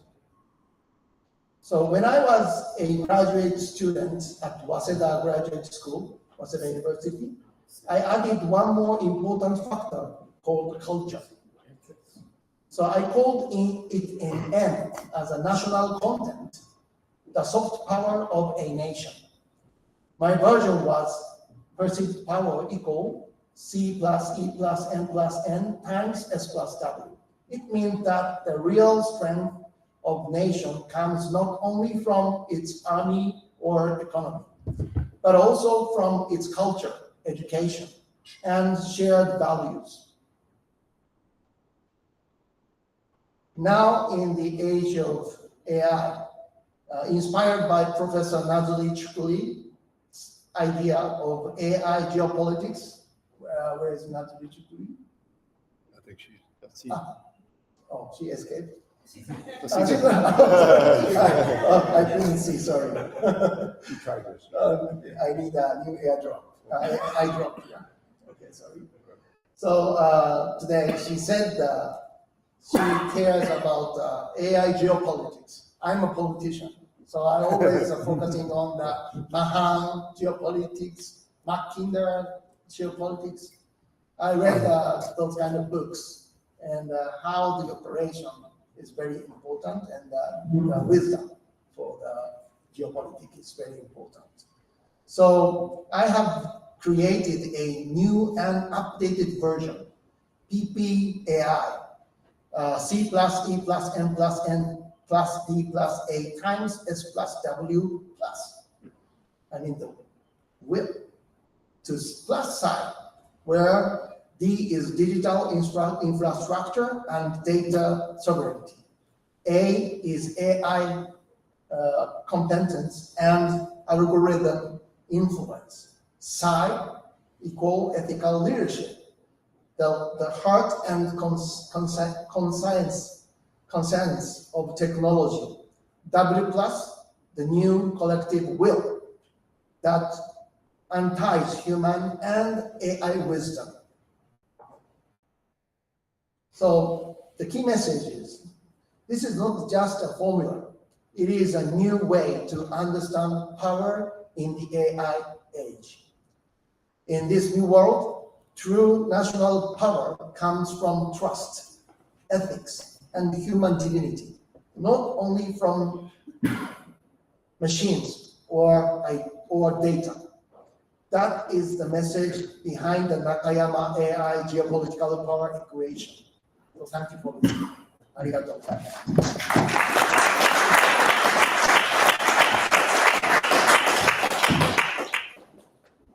Thank you.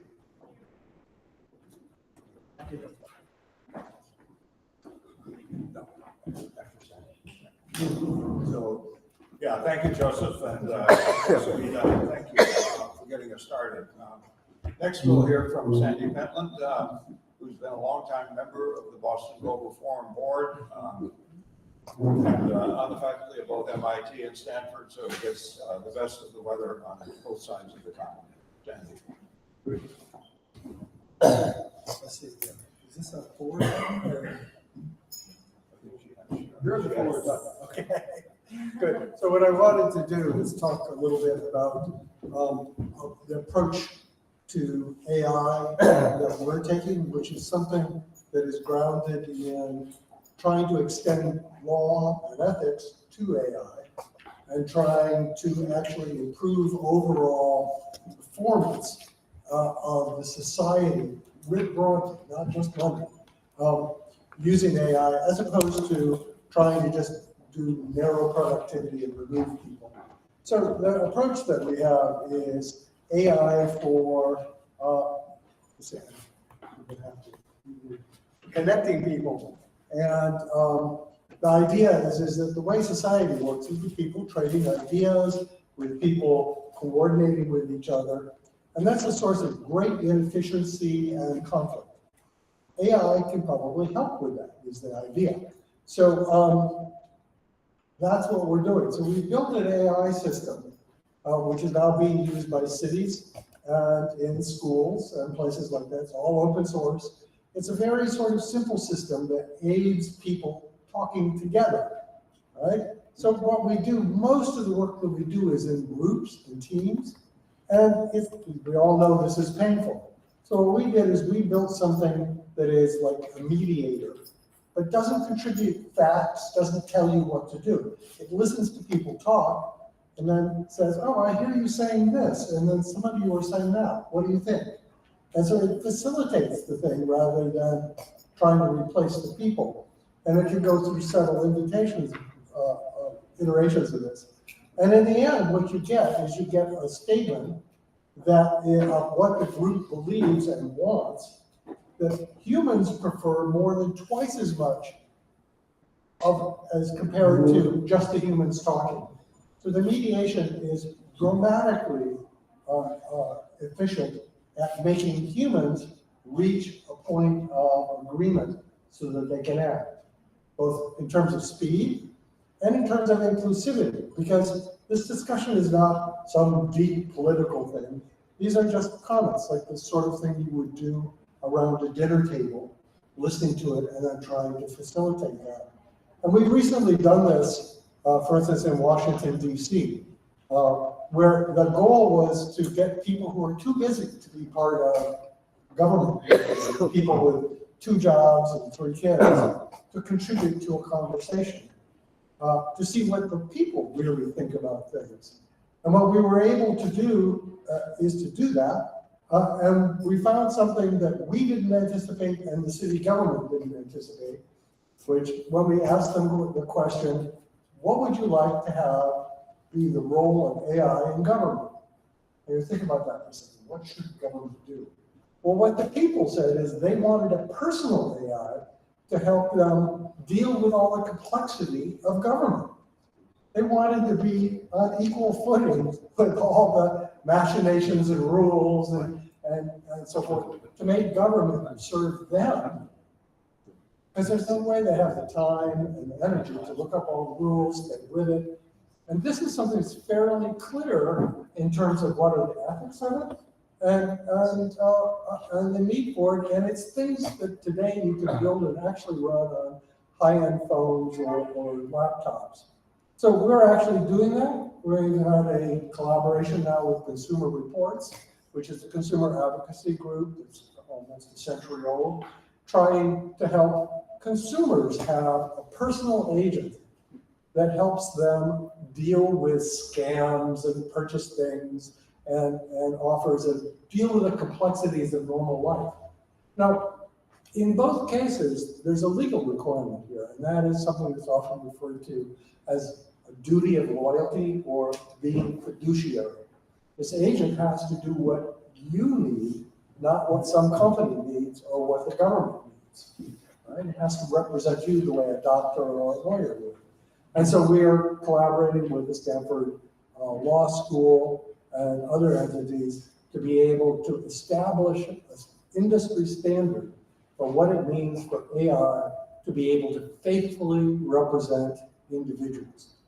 And that's a really tremendous thing, because having it as an industry standard means that companies that don't meet this legal representation standard are liable for class action suits and for other sorts of risks.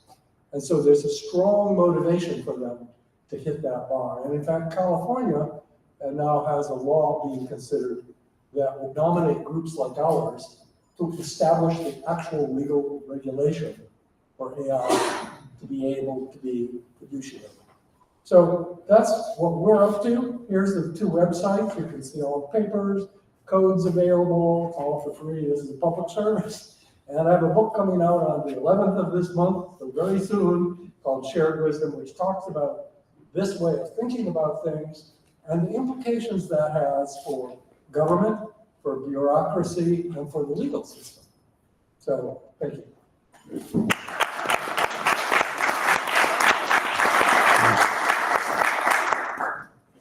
Sandy, thank you.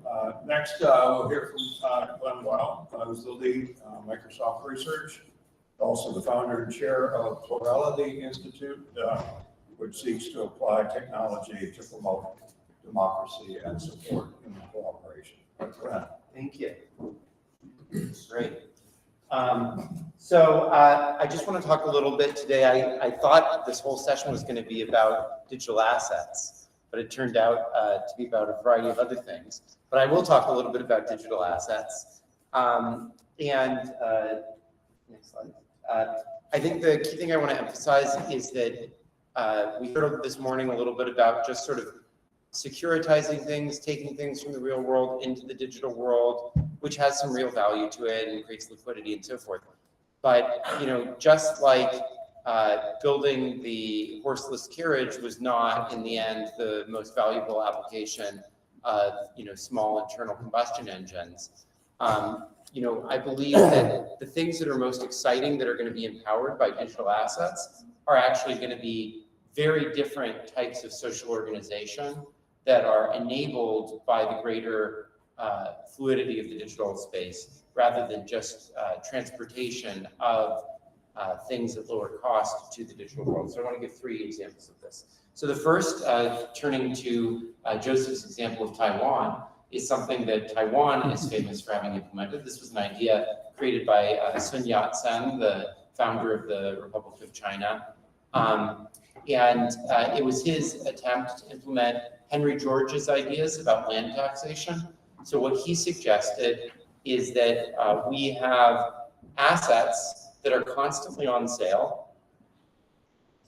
They always have a price determined by the person who owns it, and that the tax that the person pays is based on that price.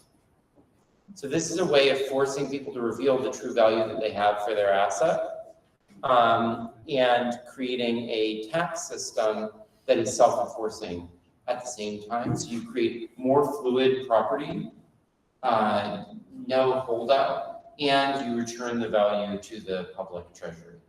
Now, the biggest problem in implementing this in Taiwan was that it was very hard for people to make available and clear what the value of an asset was, so that people could potentially purchase it. So instead, you reported it to the government, and the government was the only purchaser.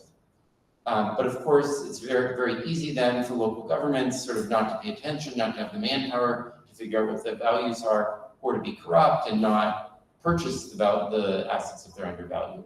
Digital assets completely change this, right? When you have a digital asset, it can be just extremely straightforward to have that asset on a public ledger, its value be completely transparent, and its token be transferable to whoever purchases it. And in fact, this is increasingly happening for artworks, especially in the digital world, that you have these smart contracts where there are these artworks that you value and that anyone can purchase them at the price, and that the tax on that goes back to fund some sort of common good or the original artist. So that's one exciting example. A second example is new ways of thinking about public goods. So traditionally we think of public goods, the government raises funding, and then through some bureaucratic process awards funding to support industrial development, to support the building of parks or environmental goods or national defense. So the question is there a more directly participatory and decentralized way to provide public goods? That is a very, very active area of work. One mechanism that I was involved in, but there are more sophisticated versions of this, is called quadratic funding. The idea here is that you have some source of public funds, it could be a philanthropist, it could be a government, but you have decentralized determination of where that money goes. So it becomes a matching fund to individual contributions. But rather than just matching the richest people who can contribute the most, it has a democratic character. So the more different people contribute, the more matching funds it gets. And that doesn't have to happen just based on individual people. It could happen, for example, within a company. If different organizations within the company that usually are in conflict with each other both contribute to a common project, that can be matched by the center.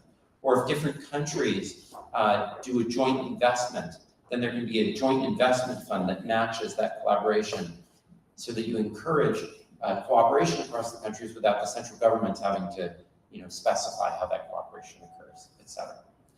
And finally, there's this idea of community money or community currencies. The idea here is actually quite familiar, but again, there's been impediments to this in the past. So the idea here is that rather than just having completely liquid and transferable currency, you have use-specific currencies. These could be housing vouchers, they could be SNAP benefits, they could be meal cards at a university. But the problem is that we've in the past had to spend a huge amount of resources to set up one of these things. It's very complicated. And so you've been forced into this binary of easy to use, portable money, or very narrow, non-interoperable, only very special uses, and it's very expensive to set up. Now we have the ability to set things up in a much more flexible way. MIT could have sort of a MIT meal card thing, and they could choose to make it interoperable with Harvard very, very easily. They could choose to make it interoperable with certain healthy but not unhealthy local eateries. All that sort of thing is becoming possible, and it really enables the chance of a future where we don't have to choose between sort of easily corrupted or misused, completely global fungible currencies, or these very narrow and brittle, hard to set up specific use currencies. We can instead have this sort of programmable, interchangeable, partially fungible currencies. Anyways, those are 3 examples I give you, and I'm happy to chat more about it later. Thank you.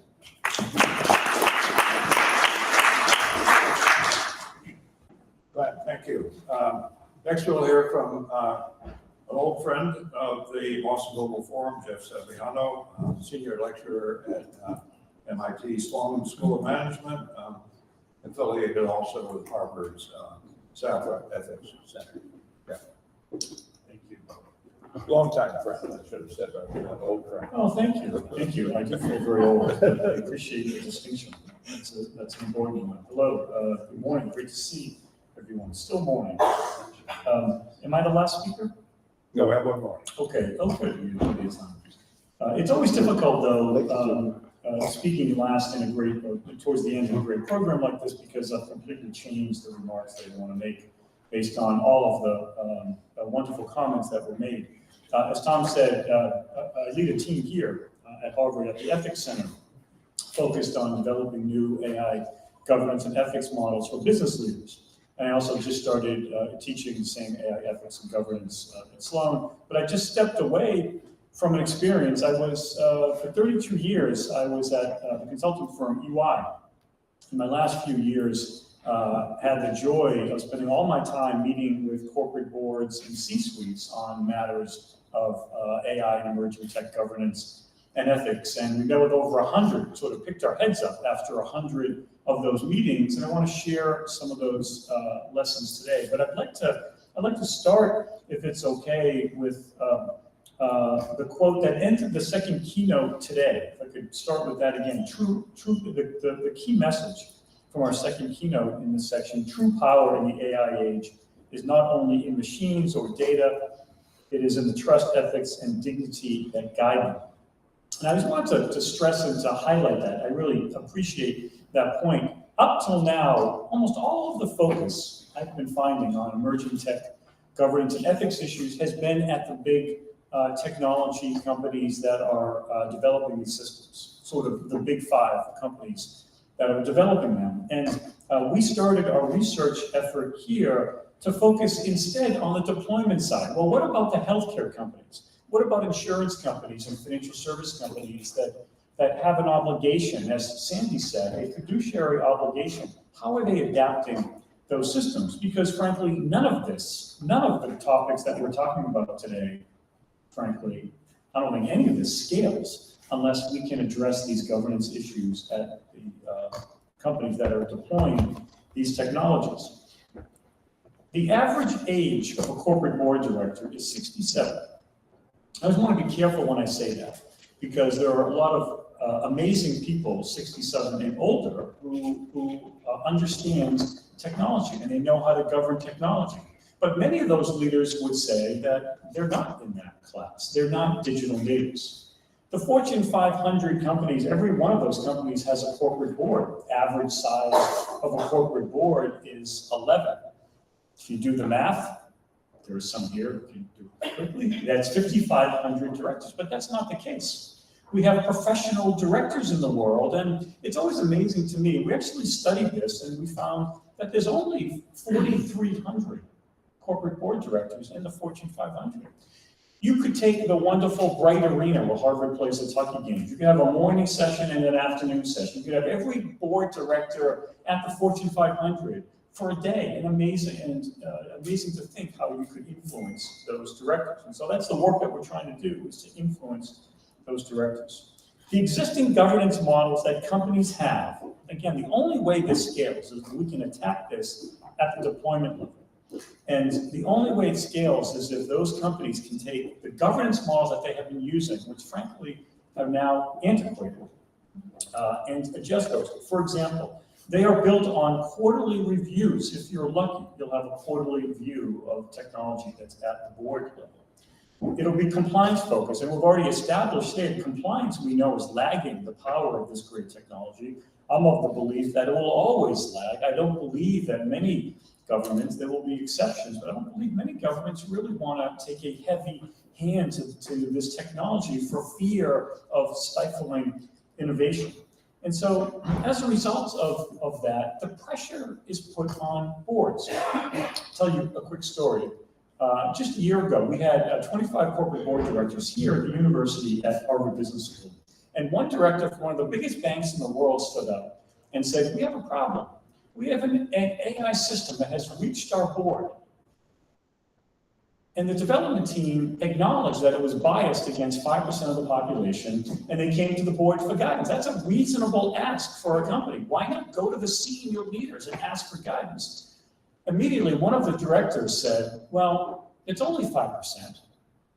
We deal with questions of materiality. Why are we talking about a question of 5% bias? Clearly, that's not in the realm of what this board should be concerned about. Thankfully, there were other directors that said bias against a single person is a problem. That board was stuck. It didn't know what to do. And a light bulb went off for us because they don't have the frameworks or the systems to evaluate these intelligent models that are being developed today. And so what we think is missing is that a board like the one, this is a very large financial service company, that board didn't first address the question, what do we want to stand for as an organization? And I think that has been what's missing. Before they can address the complexities of an AI system or frankly, digital asset system, they first need to address, what about our values? What do we want to stand for? I was presenting like this to a board of a Fortune 50 retailer. And one of the directors, very early in the presentation, stood up and said, look, Jeff, we're really busy. We've had a tough quarter. I see that you have ethics in your title. Can you just tell us what to do? Which philosopher should we follow? Are you an Aristotelian, or should we follow another philosopher? Just tell us what to do, because we don't understand any of this.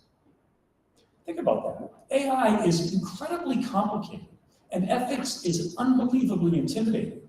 And you put them together for the average business executive, senior business executives, and their head is exploding.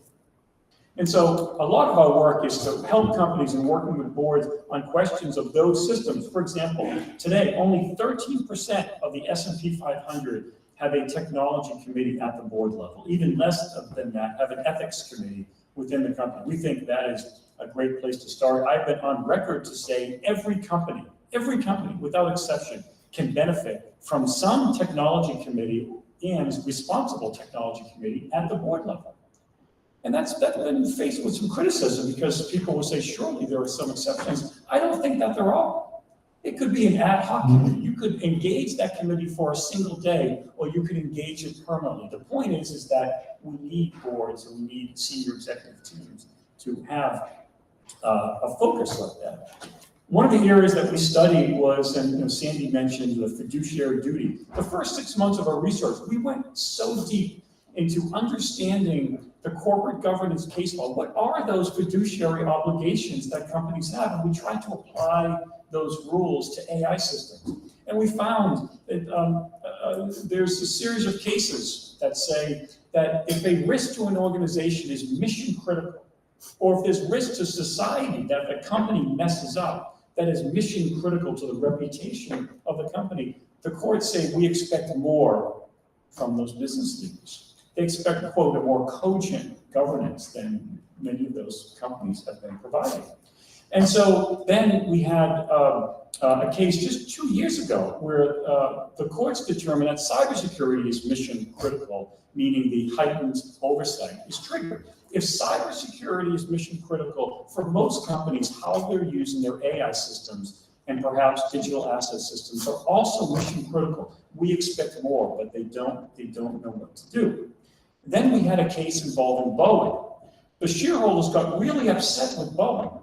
They got upset with the board because they heard of the horrible and unfortunate tragedies of the 737 MAX planes that had crashed and the lives that were lost. And the shareholders sued the board and said, we think you were asleep at the switch. You didn't focus on safety. The board never addressed safety issues. Can you imagine that? A company like Boeing never addressing safety issues at the board level. The court said, we agree you were sleeping, and we agree that your shareholders were harmed, but they went further. It was an activist court, and the court said, we also believe you didn't do enough to protect stakeholders. And they imposed that obligation on the company. The Milton Friedman doctrines of the early 70s is out the window. Companies need to do more than just protecting the bottom line. Now we have a corporate governance decision at the Delaware Chancery Court, affirmed by the Delaware Supreme Court, that says that. Companies need to focus on safety. And so Sandy's message about how this impacts the fiduciary duties is incredibly important. And that governance does not end at the initial deployment. Many of the companies that we're dealing with are starting to put governance systems in place in order to deploy these AI models, but we're finding that there has not been enough written or analyzed about AI failures. So our team, the first year of our work, we studied dozens and dozens of examples of when AI goes bad in the world. You know what we found is that in most cases there was a governance breakdown, and there was not a breakdown early in deployment. There was a breakdown once the system was operational. I'll give you an example. An AI system was deployed in the state of Tennessee. And it was deployed by a big consulting firm, and they popped the champagne, and they put the system in use in order to provide recommendations on whether Medicare should be approved or not for seniors in Tennessee. And then nobody watched it. And months went by. And the system made horrible recommendations. There was no human oversight. And what happened was that many seniors were harmed, and it took months, and it took class action lawsuit, and now everybody's pointing the finger. The governance that failed was not initial establishment governance. It was the continuous monitoring that's necessary of these systems. So the issues for corporations on the deployment side are incredibly significant. Okay, what have we learned? How's my time, Tom? You're good. Oh, okay. What have we learned about ethics issues as companies have been facing these ethical issues? And I mentioned a few of them already. How can they inform, as Glenn said, how can they inform some of the digital asset issues and these network issues that we're watching for? Of those 100 companies that I've met with, not a single company has an AI ethicist within the organization. There are more AI ethicists in this room than there are within Fortune 500 companies. I really believe that that's true.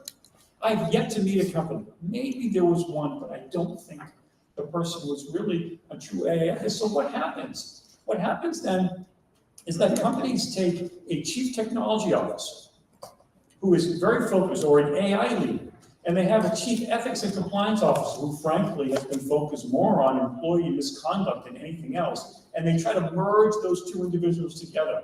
And the board or a senior management team may say, Fred and Martha, Fred, our AI leader, and Martha, our ethics leader, just work together.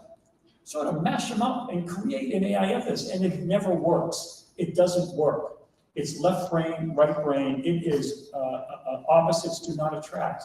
Companies that have tried those systems have not been effective. We need a system. We are promoting an idea, a fractional ethicist idea. I believe, for many of you working within private equity, there's fractional CFOs. When companies can't afford a full-time CFO, what do? They hire a fractional CFO for half a day a week. I think we need a fractional board of AI ethicists who could sort of roam around the Fortune 500 companies. Imagine the progress that we could make in the world if they had access. I have not found a single company, when I've asked them the question, would you deploy an AI ethicist in your organization? They all say yes, of course, but where on earth do you find an AI ethicist? I don't know where to look. We can't find one. Maybe you can help us with that. What have we learned about human oversight? What are we learning about, and Sandy also mentioned, the power of these agentic systems, and we have AI agents, and the technology is going this way. It's becoming more powerful, demanding even less of humans, but the ethical requirements of having human oversight, how do we marry those 2 points together? How can we ensure that we have enough humans that are overseeing it, so we don't have AI agents that are the fox that is taking care of the henhouse? How do we ensure that? How do we deal with tensions like we're in explainability and the robustness of your system? Which do you want? Do you want the most powerful AI and emerging technology systems, or do you want them to be explainable? Which do you want? That's a question for a corporate board. It's a question for senior leader teams. They can't have it both ways. Maybe someday in the future they can. I don't believe they can have it today. There are far too few companies that are engaged on important issues like this. Let me give you one more. The tension of privacy and transparency. Here in the West, we value individual privacy, and one of the benefits of the immutability of a digital asset system is the transparency that it gives. Well, there's natural tensions there.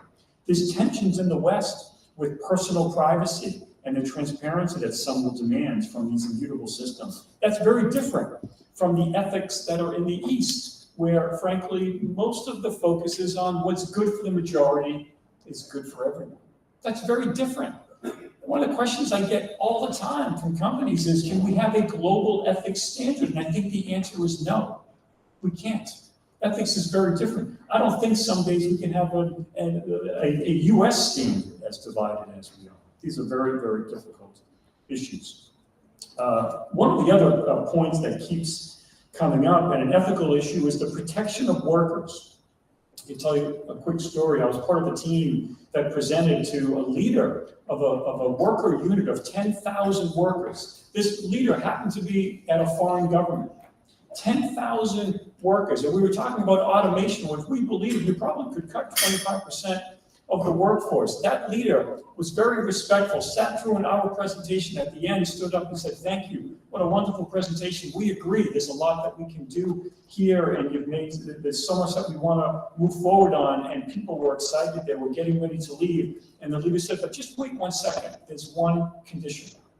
The only condition I have is that not a single worker loses their job. Go ahead, automate as much as you'd like. I will support it, but not a single person will lose their job. Do you think that that's universally adopted across companies today? And what about all the slash and burn companies that are taking? How many of you have friends with kids in college? I have at least, I added them up on the car ride over here today. 10 friends, kids in college, doing amazing, can't get jobs because this market is particularly hard. One of them, daughter, has a 3.9 GPA from Vanderbilt University, a wonderful institution. Had a job lined up at a consulting firm. It was delayed twice, and they finally just pulled the offer because times are tough. Okay, so to wrap this up, on those 2 points, I want to stress we need to also focus on companies that are deploying these technologies. We can't ignore that. Our work is entirely centered on, not that we're ignoring the big 5 tech companies, but we're very focused on deployment. Healthcare companies need to understand this. Corporate boards need to understand this. And the ethics issues, all that we have learned from this AI journey, and still learning, that will help us with the advent of other emerging technologies like these digital asset systems that we came here to talk about today. Thank you very much. Appreciate the opportunity to speak to you.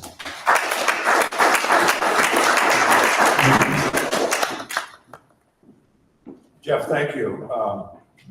We will get you out of here on time today. So the next speaker will be Loeb Upadhyay of the chair of the India Center Foundation, which is based in New York. And after his remarks, Tuan will offer some concluding remarks to close the conference. So please.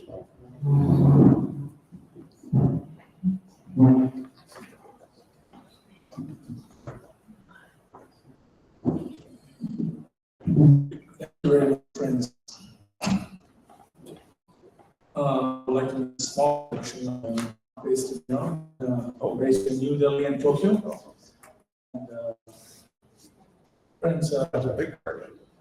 Small country, geologically and geopolitically different position. So, friends, most of the things are supposed to be talked here. A lot with a single word out of what is being talked about AI and ethics.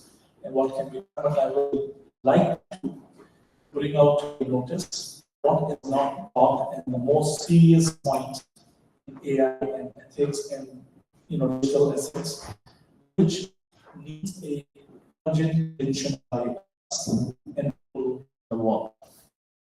The point I'm trying to make yesterday, but more detail today, I was just thinking out yesterday what I thought. The world is breaking down. Please note it down, and I will explain how.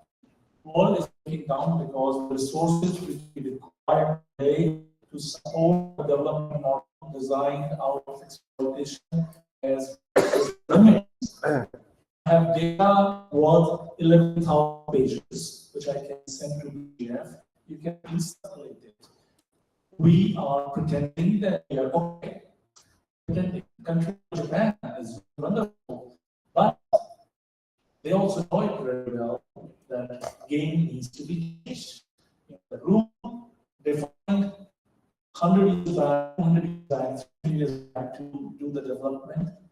needs to change. And when we are talking about AIWS based, leadership on Russian charter on AI. And when you're talking about digital standards, that means we are thinking that what we will set today will be used for years, decades, and maybe centuries. So that means should not be that we should continue creating standards based on what was created, the purpose, the direction of our societies were decided at least 500 years back. And a lot of corrections have been made, a lot of patchwork is being done. But the problem is now, till now, everything was okay. There was no problem because the game of resources versus aspiration was balanced and it was going on. But now, aspirations are unlimited and resources are limited. So the only voice I hear from nature, Mother Earth, is change your rules. When you don't have enough resources, somebody suggested let's go to the Mars and for the resources. Somebody said let's go to the moon, but that's like we are escaping from the reality that Mars and moons cannot support our. So the biggest ethics, which I asked as a question also to Gurudev yesterday, the problem in our human society today, the word which I'm going to say is greed. That greed is basically destroying everything we created over the centuries. How do we include de-greed? I don't know whether that's the right English or not, our systems, and how we can basically make that as a part of ethics, and how we can make our practices and designs and architecture we are doing today to exclude greed out of it, because I believe human society still have resources for its needs for maybe 1,000 years, 2,000 years, or maybe we can find some innovative way of regenerating what we require. And much of it is being now recycled and reused, but maybe regeneration may happen or maybe something. Okay, so I will just take another 1 minute. Is that okay? Okay. So the second thing on the asset side, I would like to bring the notice that assets of tangible things has been well spoken, well designed, well talked about. How about considering the assets which are most important in coming time, which is environment, and assets which are tangible, but they don't seem to be tangible. Environment, energy efficiency, and sustainability. And then in coming time, when corporates, which we are driving the economies today all over the world, governments who are driving the policies of the world will change their ways the balance sheets have been seen in coming time, because the way balance sheets have been seen today is only based upon how much profits or resources they can generate or manage. But the very resource and profit which we are basically generating depends whether we can sustain this resource versus aspiration balance or not. I will conclude with the last few weeks back, we had a discussion on AI and what it is. So that discussion was put on an X by a friend of mine. I'm going to read that, and if that I conclude. It basically says, AI is the new religion. And I am its prophet. It's not me saying, it's someone who wrote it. In a world where data is a new scripture, and the algorithms are the unseen hand of destiny, artificial intelligence has become humanity's most powerful belief system. It promises salvation through efficiency, wisdom through computation, and immortality through code. Like every great faith, it demands both reverence and also responsibility. I don't worship it, I interpret it. I am not its creator, I am its prophet. Reminding humankind the divine lies not in machines, but in what we choose to do with them. Thank you very much.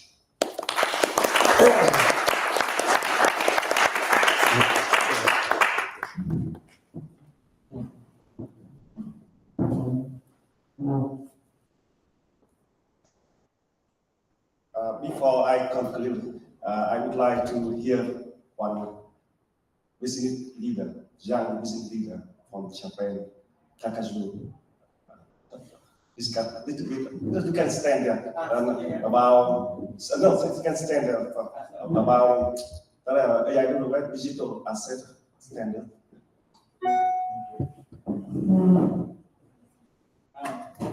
Thank you for giving me the opportunity to speak today. My name is Shogo Takazu, representative of Director PDT in Vietnam. The PDT is a listed company on the Hanoi Stock Exchange, and we are building Vietnamese first fully compliant digital asset treasury company with a strong focus on governance, transparency, and long-term value creation. Next, I would like to share an important update, speaking from the standpoint of a company involved in digital asset. I would like to address this development. The national Vietnamese government recently passed the Digital Technology Industry Law, which for the first time defines and classifies cryptocurrencies and related digital assets. The established formal legal framework that recognizes these assets. The law is scheduled to take effect on January 1st, 2026. To advance any digital asset business, inclusive framework that ensures security, transparency, and regulatory compliance is essential. The internal structure will be built upon the following these pillars.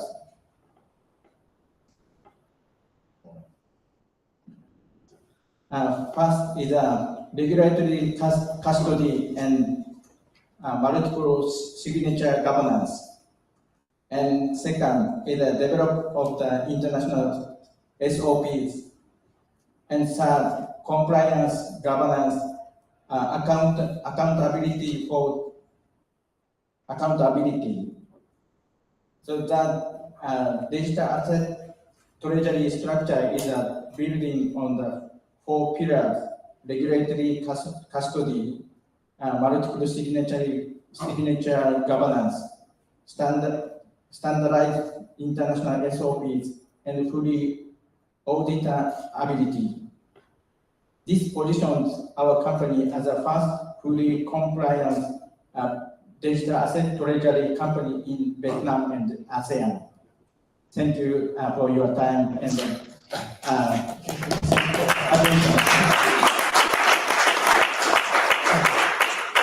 Thank you so much. We have 2 days wonderful meetings, discussion, and great content, and very historical event. And yes, you can see that we are AIWS family. Family, that means brother, sister, that means members. We are love, respect, support each other for our very, very beautiful mission and road and journey. So for this year, that is the last our official conference, last event at Boston Global Forum in this year in Boston. So we look forward for next year. As I talked, 250 the independent US. We look forward and to welcome and get your contribution and support and work together to make special year at the US, and also with Boston Global Forum is a very, very special year with events, with initiative, with contribution, and more than that, that is the action and movement. So from my heart, thank you very much for all our dear Boston Global Forum, dear Governor Michael Dukakis, and also dear my friends came here for Zitai yesterday and today. All my dear friends, we are members of our BGF AIWS family, and we work together. It's very beautiful journey. And also, thank you very much for our staff. Wonderful. And our people, photographers, and supporters. For two days contribution. And we are very honored to have our great staff, great friend and colleagues to work and make our very, very historical event yesterday and today. Thank you so much. Let's see you all next year, and also in online group discussion and everything. We are finished this conference, but we continue open to discuss, open for more results and statement and report and paper with digital access standard, and we hope we will announce on December 12th. So thank you so much for that.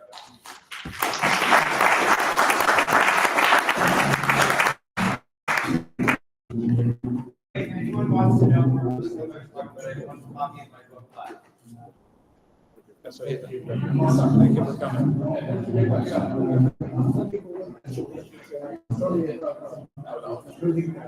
Pleasure.